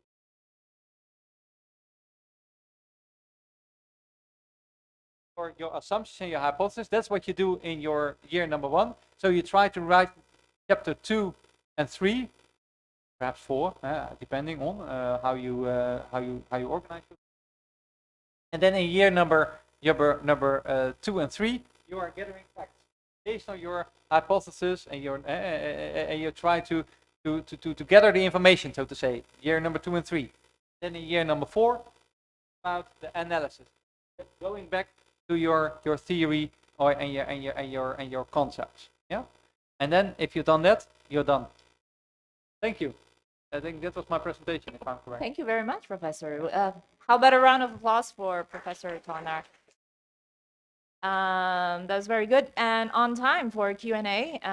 But before we go to Q&A, I just have 4 sentences to conclude your presentation. The first one is that no one size fits all, and that research nowadays are becoming more interdisciplinary and which even proves that no one size fits all. And then second is passion. This is what I see from you.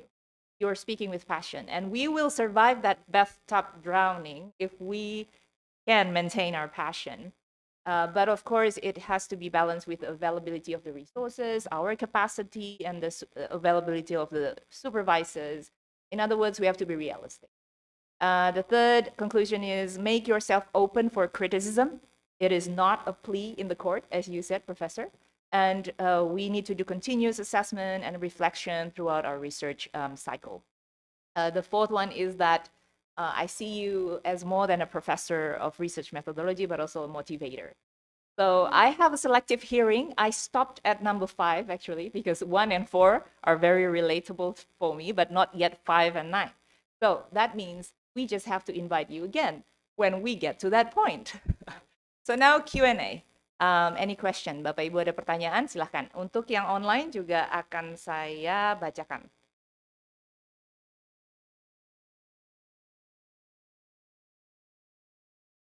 No question? Can I start with mine then? Okay, Mbak Nalia, silahkan.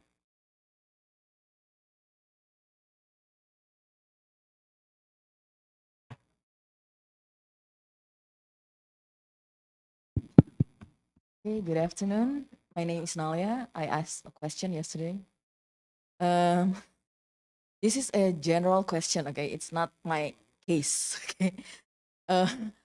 Your step 1 is state your ambition. But how if my ambition or Mbak Prita's word passion does not match the supervisor's ambitions or patience, okay? Not my case, general question, okay? It's dangerous, okay? My supervisors. Yeah.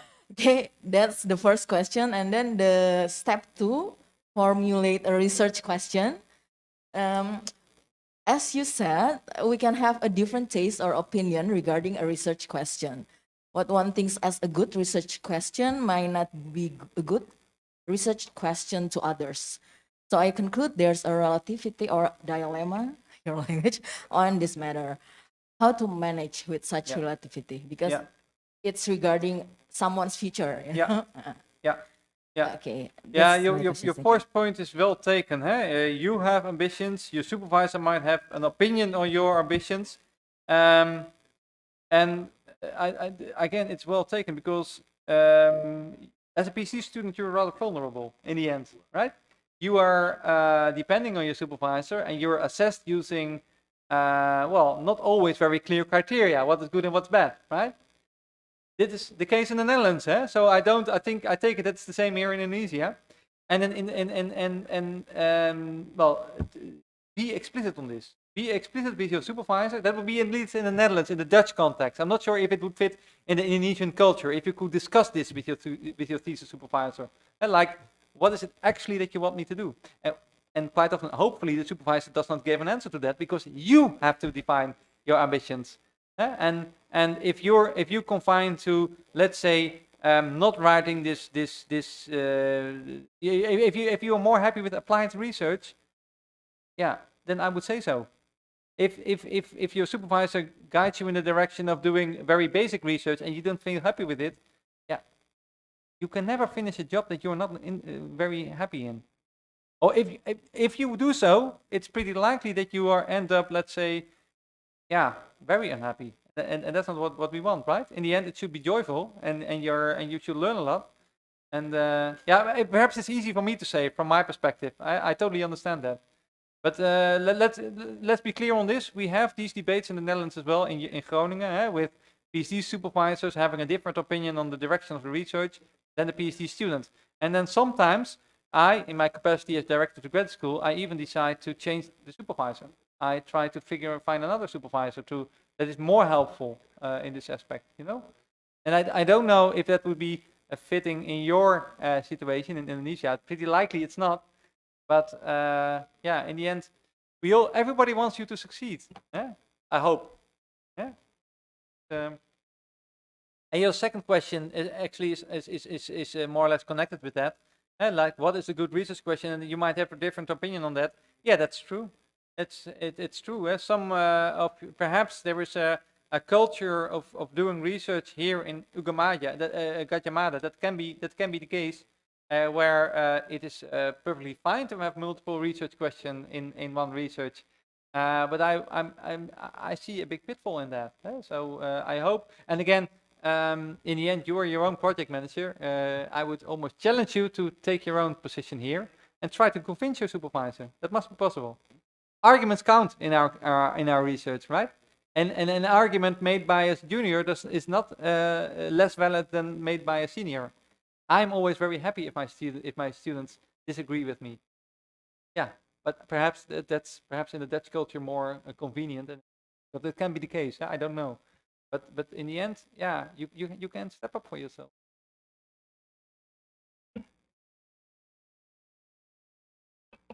But take it at your own risk. Or refer them to me. That's also possible. Or refer them to me. Thank you, Professor. Any more questions? Bapak Ibu ada pertanyaan lagi atau masukan atau komentar? Silakan, Mbak. So this is my own problem. I don't know whether it might be the others' problems too.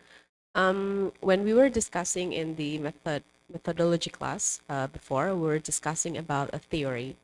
Some lecturers say that theory is something important to be the standard of analysis, and some others say that it doesn't have to be in the level of theory. Then I believe on the side where theory is important, but then somehow it's quite difficult to find the proper and the precise theory to make a certain dissertation writings to be qualified enough to have a philosophical basis and to have novelty. So that's my question, is how to find a proper theory to make our dissertation to be qualified enough as a dissertation. We actually talked about this before the session began. Yeah, Professor. Yeah, it's a very good question. What is a good theory and how to find a good theory? I do agree with you that something of a theory or let's say an abstract level in your research is needed. And now the question is how to find it and when is it adequate? Well, what is very important is that it is your theory. So you don't have to repeat what is already written in the literature. You can use what's written in the literature as tools, as inputs for your theory. You can construct it yourself. That's one. Second, where to find it? Well, that can be different according to, let's say, the lens that you are using. Do you use a philosophical approach? Yeah, then you have to look for philosophical theories, freedom of contract, whatever. You can also use a more economic approaches, like then efficiency is your main guiding principle. What's efficient and practicality, perhaps. You can use empirical theories, like perhaps the principal agent or whatever. There might be many theories, so to say. So there you have to make a choice yourself as well. And what's an adequate theory? Yeah, in the end, what works for you and where you find what you find convincing to you.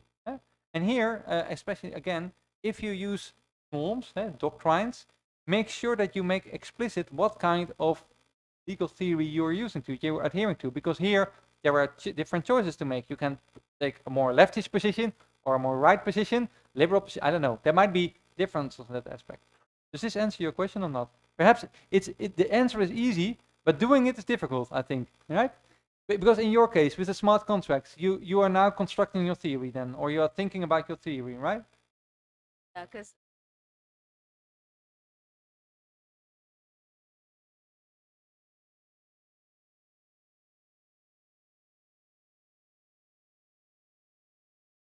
I think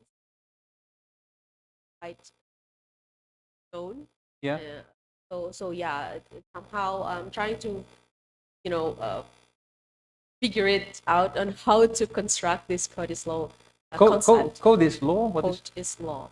code is law? Yeah, from the Lawrence Lessig theory, where he said that somehow code, programming code. Yeah. Okay. I understand. Yeah. So the issue is what's in the programs, in the zeros and the ones, in the programming. Yeah. Is that law, so Yeah. to say? Can Yeah. you? Okay. And what's the big issue with this? Do you think? The big issue is that it's now developed by some programmer of this smart contract. So you cannot control them. Yeah, We yeah.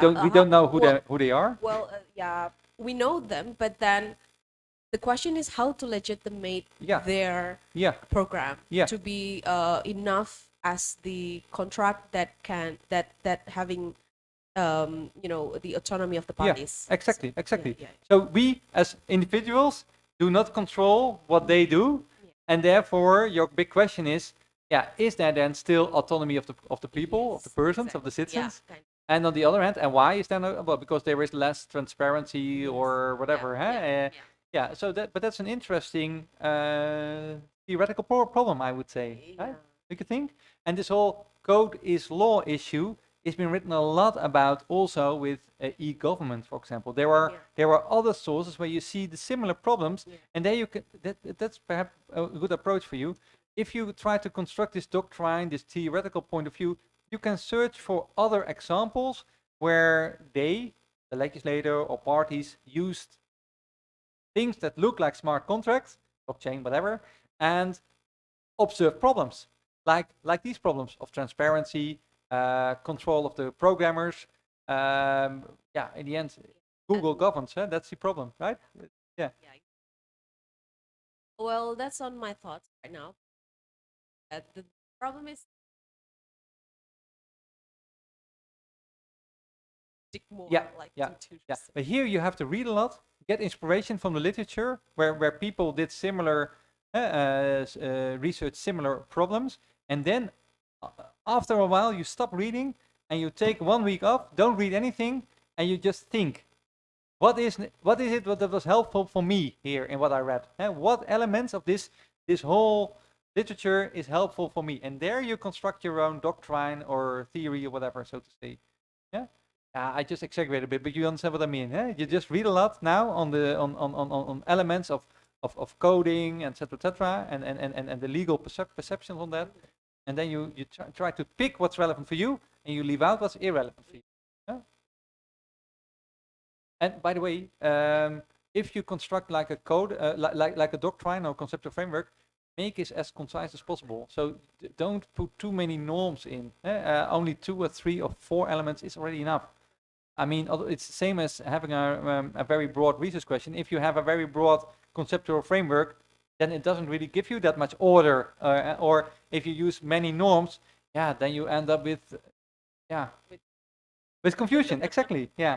So you better take a position, try to make it as concise as possible. And of course, you can.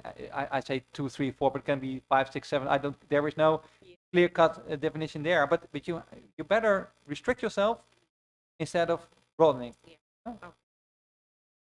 Yeah, it's always the liability and legitimacy are always the questions of automated, autonomous, distributed, centralized mechanism. That's lies in the heart of it. Any more question? Yes. So the problem is in Indonesian legal system, in Indonesian law academician, we have the debate, professor. So for example, from Erlangga University, we have the concept that they only have doctrinal method in the law. And for example, if you go to the Universitas Indonesia, they say empirical method is compulsory for the lawyer. Um, but it's been the debate. Like in Gajah Mada University, it's very flexible. You can do it doctrinal, you can do it empirical, and now we develop the social legal studies. What do you think we can have? What do you think we have to do as a PhD students or as a law academician? Should be like that, or only doctrinal, or should be empirical? Because I think from your slide it's more empirical, but I think I don't know what do you think? It's a very clever remark that you make, because indeed the way I set up the research here, it looks like empirical research, but then applied with doctrinal elements in it. I think that's what you say here. Regarding what should you do, it's a very normative question. I don't really have an answer. I can only say what's now the current debate going on in the Netherlands and in Europe, and that is that we should not confine only to doctrinal research. Doctrinal research as such has a value, so no worry about that. If you want to do a doctrinal research, great. Nobody is questioning the relevance of that. But the big issue is that now we as a legal scholarship are compared with, let's say, the social sciences, and then they, the ones that are comparing us, it's part of the ministry or commissions, whatever, they always search for, what's your theory now? And then you have to be more explicit in the doctrines that you are applying.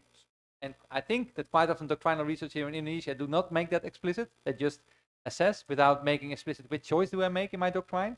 That's one. And second, we are supposed to indeed think also about effectiveness and other tools. And then you come up with empirical or other kinds of insights that can be useful to assess the relevance of the law, so to say. The law as such is not anymore a closed box, so to say. It is seen as one element in a society along others that in the end organize the society.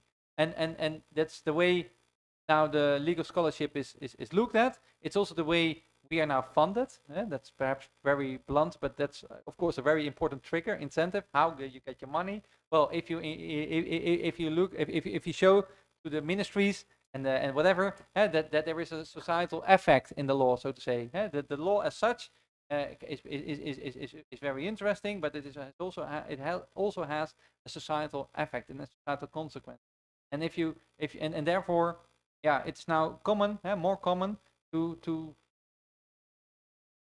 use other than only doctrinal research. And as such, I think the position in Gajah Mada is then very clever, to be flexible. That's also what we do in the Netherlands, in Groningen. We still have people that are very happy with doing very doctrinal research, and there's a value in that.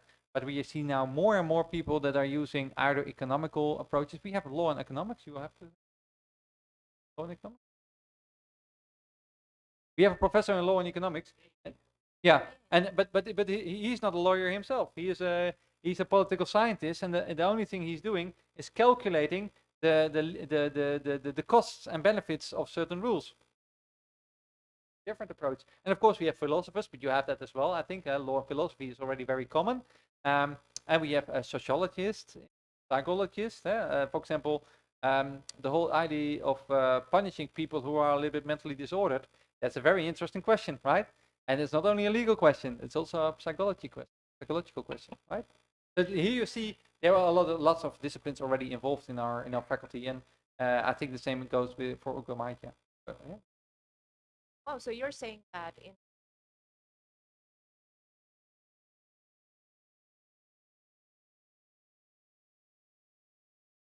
whether it's physical, it could open to that. First assessment, why not? I would be very inclined to do so, because I have a background in empirical research. I would always go to in your case, the cadastre, to ask them if we would do this, what would be the consequence for you? Right. Something like that. But if you're not happy to do so, fine. No. I'm just thinking out loud. Yeah. And Professor, before we begin, we actually talked about the positions of grand, middle, applied theories, and you had some thoughts about it back in the Netherlands. Yeah. Would you like to share? Grand, middle, and applied theories.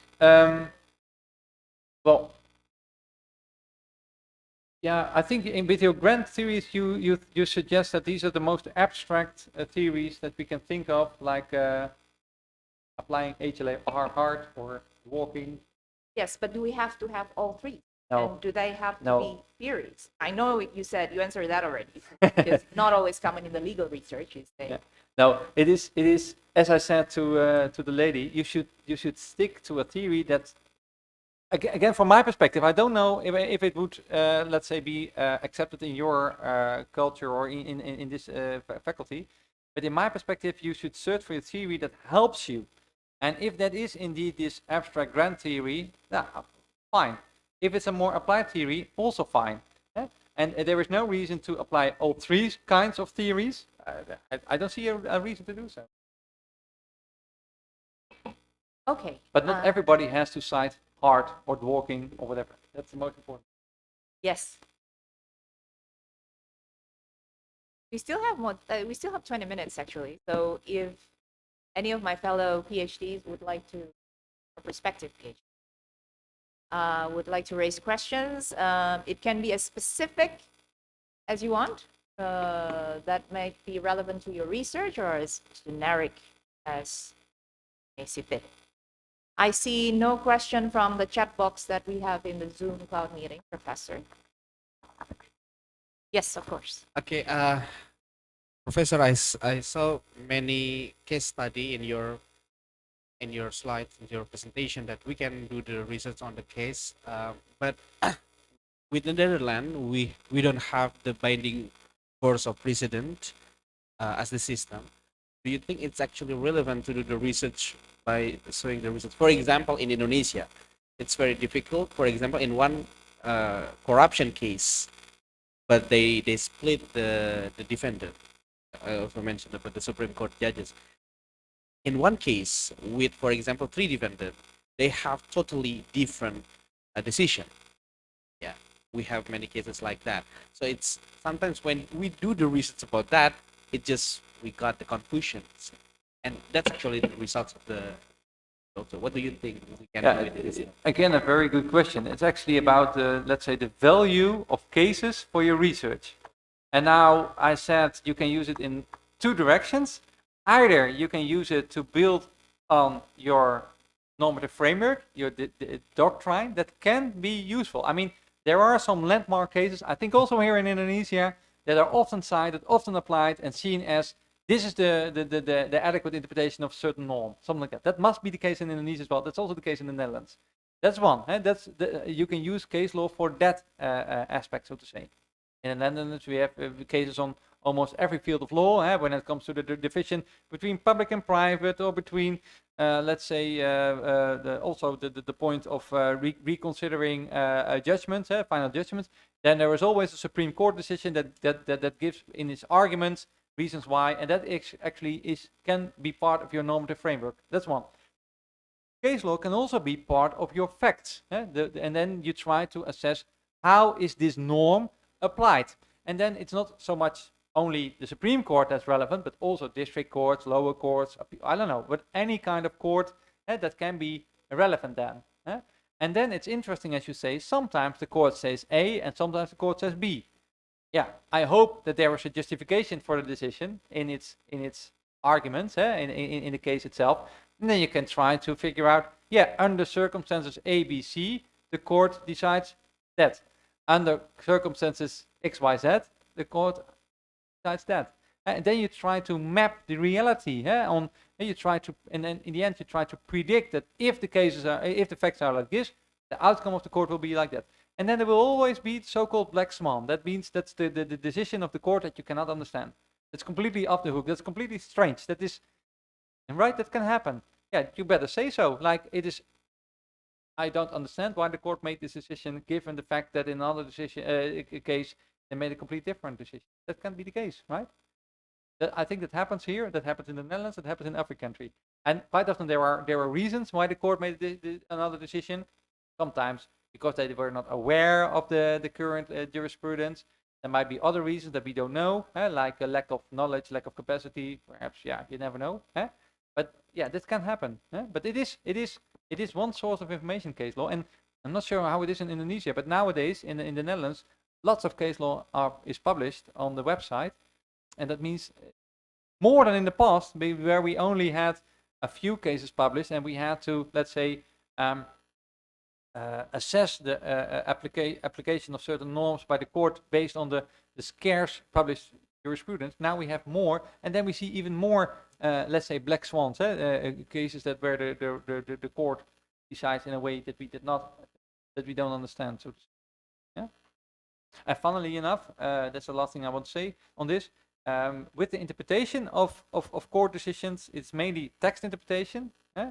So you use the traditional text interpretation methods, like where it's all about a very qualitative, contextual interpretation of what the court says. And I don't know, but I've never worked in a court, but I work indeed in a committee for objections, and then we also had to write decisions.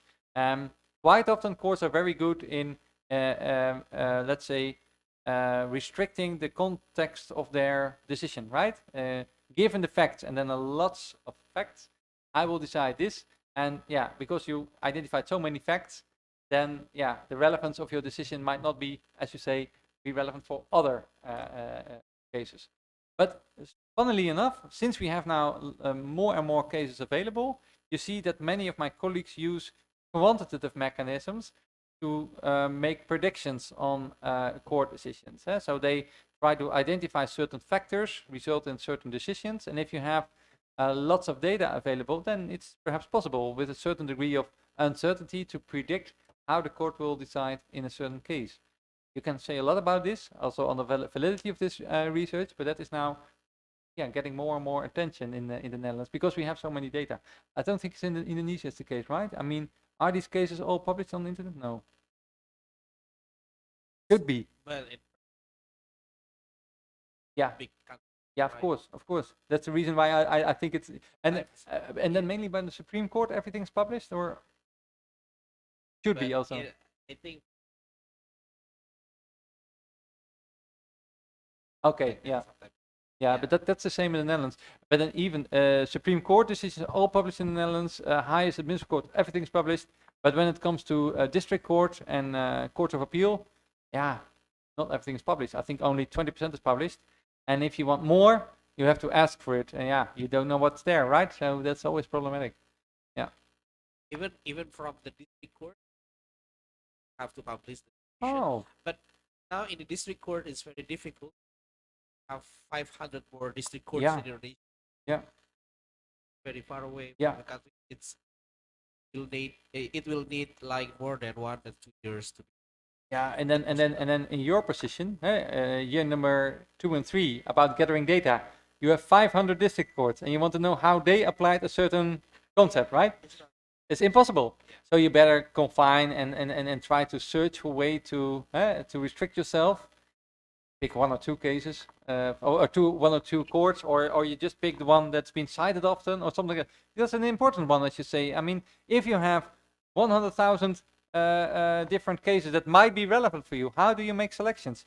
That is something that you have to anticipate on in your data collection. You don't have enough time to do everything. So you must make decisions and selections, and every decision you make, you must account for in your research, and every decision you make, you will receive criticism, always.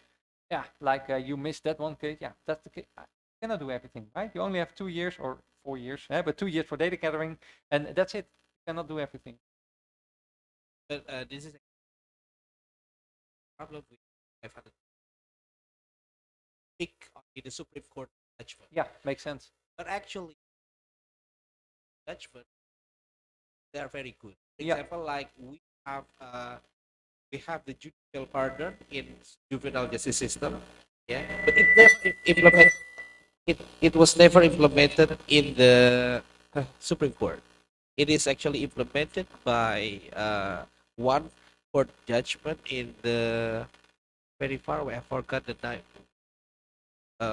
I forgot the name of the district court. Even when I heard the name, I have to Google where is it, because we know I have a friend in Sanana, for example. I don't know whether our friends here know where is actually Sanana. I have to Google it because we have very big country here. So we have the problem like that. We have a Supreme Court judgment, but Supreme Court is only talking about the law, but the district court talking about the facts and the law, and very difficult to to discuss about it, and it's not published. So that's actually I just only solved the problems. Yeah, it's a very clever remark that you make, because indeed the Supreme Court is always only the top of the iceberg, and what's happening below, the factual court, is way more important. Yeah, then I would say try to make selections, and there are many ways to select. You can say I'm only selecting one district court or two, like Jakarta, because it's the big one. I don't know, I think it's the big one, and a remote one, and see whether or not there is a difference between the two. Or you say, I'm going to select the cases that have been cited a lot in the literature. That's also an option, eh? Or yeah, or you yeah. But you must find a method to select. It's the same as in empirical research, right? If I do empirical research and I want to know how certain agencies implemented a certain rule, I don't have time to interview everyone. Yeah? And a survey will give me a non-response also. So yeah, then you have to make a selection. You pick a case, example, that can be agency number 1 or 2 or whatever, you know. And the same goes with these case laws. Yeah. By the way, if you are in the lucky position, in hopefully in the future, that every court decision by districts are published on one website, there are now more and more interesting tools that can help you to go through these cases very fast. There are digital tools that can help you to search for certain wordings and combination of words, etc., etc. Some of my colleagues, especially in the University of Maastricht, are very fond of it. I'm not really a fan of it, but yeah, because I always think you lose so much information by doing so. But that can be a first way of selecting cases. Yeah, well, we only comprise of 3 dozens of provinces and districts, something big. So I particularly like the session where we shared about our research. That way, professor can back and I learn back. So if anyone, perhaps two, have more time to share about, who would like to share about their research question on permasalahan penelitiannya and get feedback from professor.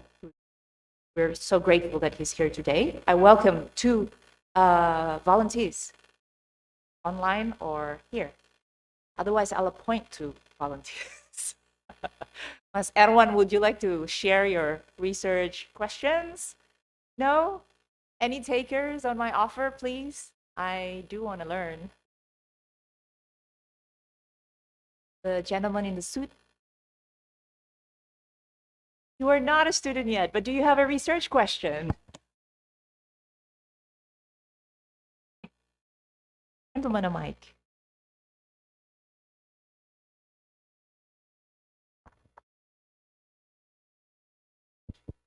Thank you for the opportunity. My name is Abdurrahman Al-Faqih. I'm the one who texts you, Prof. Actually, my interest research is about the intellectual property right management. So indeed, this issue is actually a domain of management field, but I would like to see the problem in the perspective of legal framework. So then the main question is about how to regulate, or what is the ideal model for regulation in terms of intellectual property right management, particularly for creative economy and small medium enterprises in Indonesia indeed. Okay, So- intellectual property rights, small and medium enterprises. What is the actual problem? Do you have a case in mind or something that you saw? Well, this is wrong. This cannot be happening. In my opinion, that we have the law for intellectual property, but it seems that the law only focus on the protection. Yeah. So nowadays, we have a potential, what is it, intellectual property Yeah. that could be empowered, could be managed. Yeah. Therefore, it would be, or it will result in or contribute to the economic development in our country. Okay.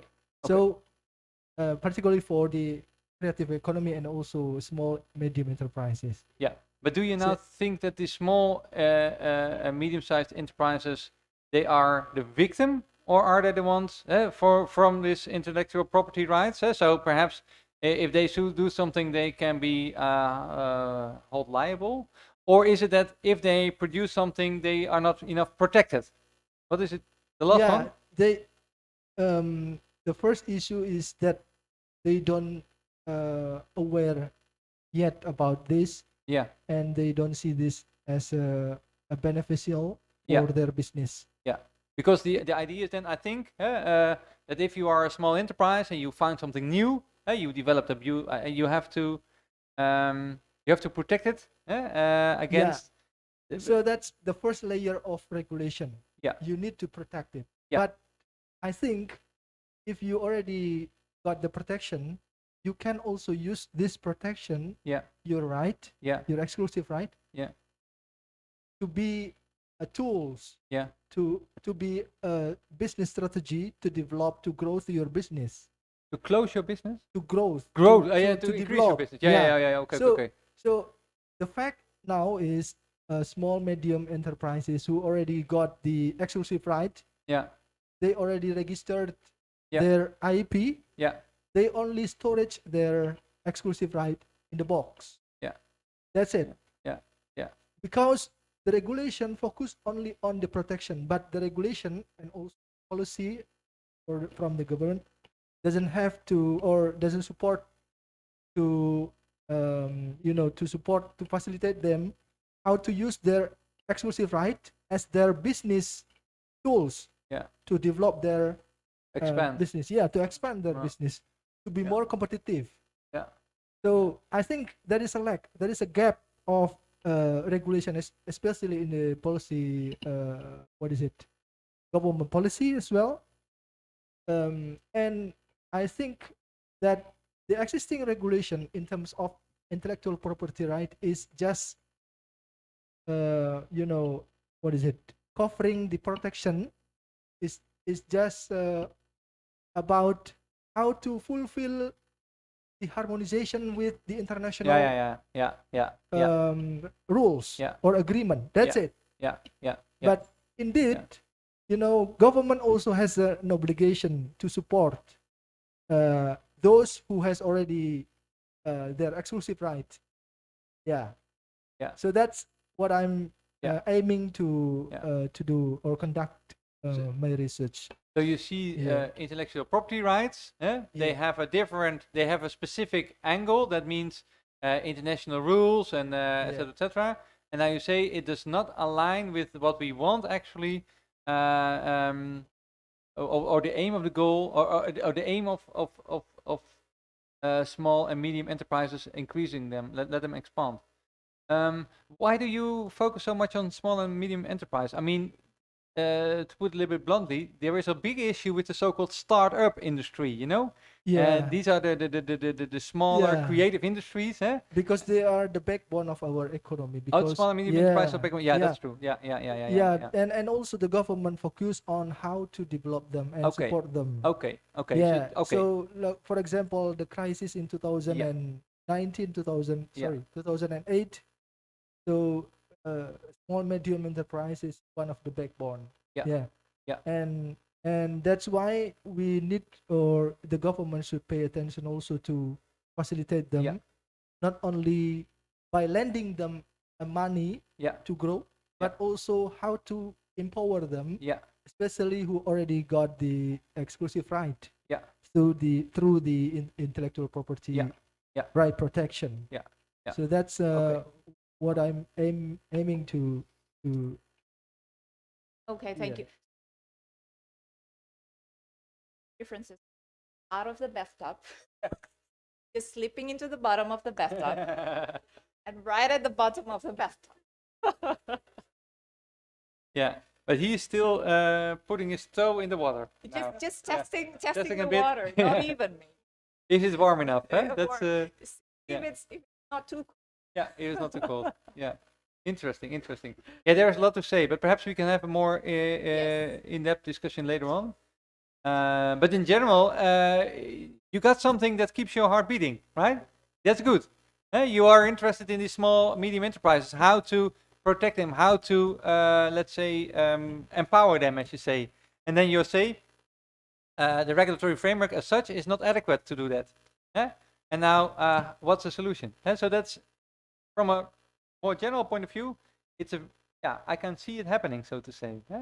It should a little bit more restriction and more direction, but that's something that you can, develop, I would think. application. Okay, 11:30. I think that's all the time we have, Professor.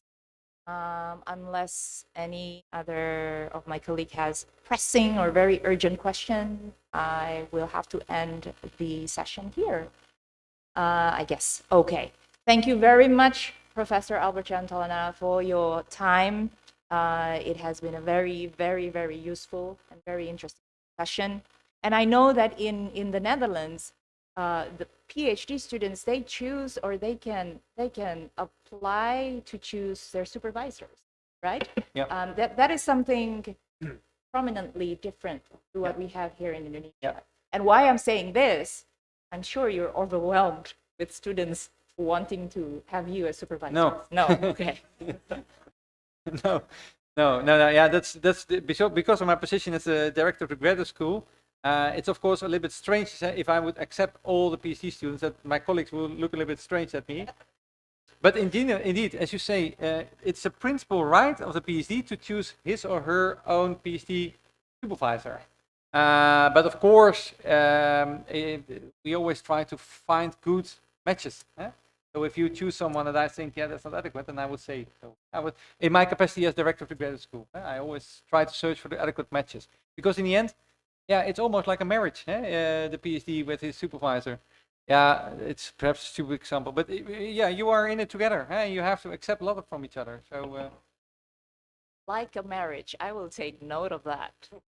Okay, well, thank you, everyone. My dear fellow PhD candidates who are here and also online, thank you very much for your time as well. Thank you, Professor. And I now, probably the last thing and the only thing I can do is hand back the floor to Uni. Thank you, Moni.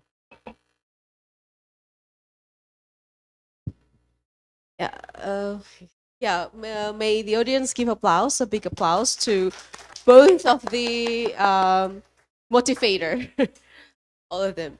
Okay, thank you very much for the moderator as well as the Prof. Tolena for the very nice discussion and really great material for today for us, our colleague here. And now we almost come to the end of the session.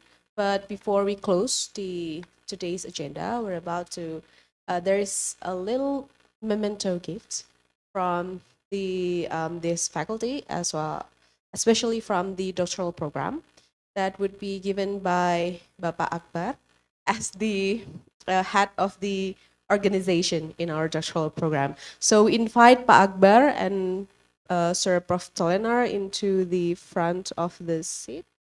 Is it here or here? Okay.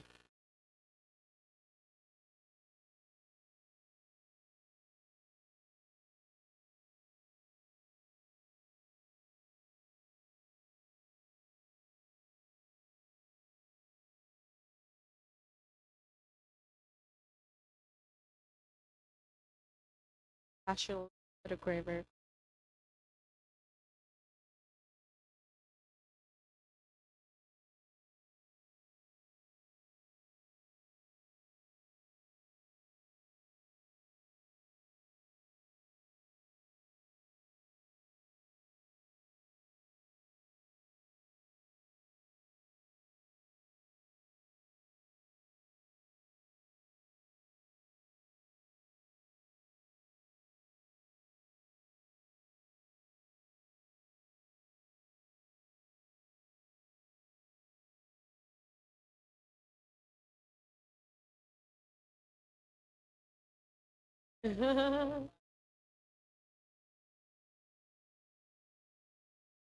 Thank you very much.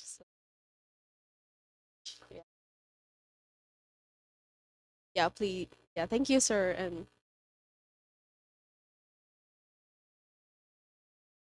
okay, ladies and gentlemen, now we've come to the end of the session. Again, we say thank you very much for all for the speaker and the moderator and all the committees here for holding this very great agenda. And representing the committee, I also try saying we do apologize for any mistake in this session for today, and we do hope to meet you in the next agenda for all the doctorals program. Thank you very much, and I'm Uniswasi Putri signing off, and wassalamualaikum warahmatullahi wabarakatuh.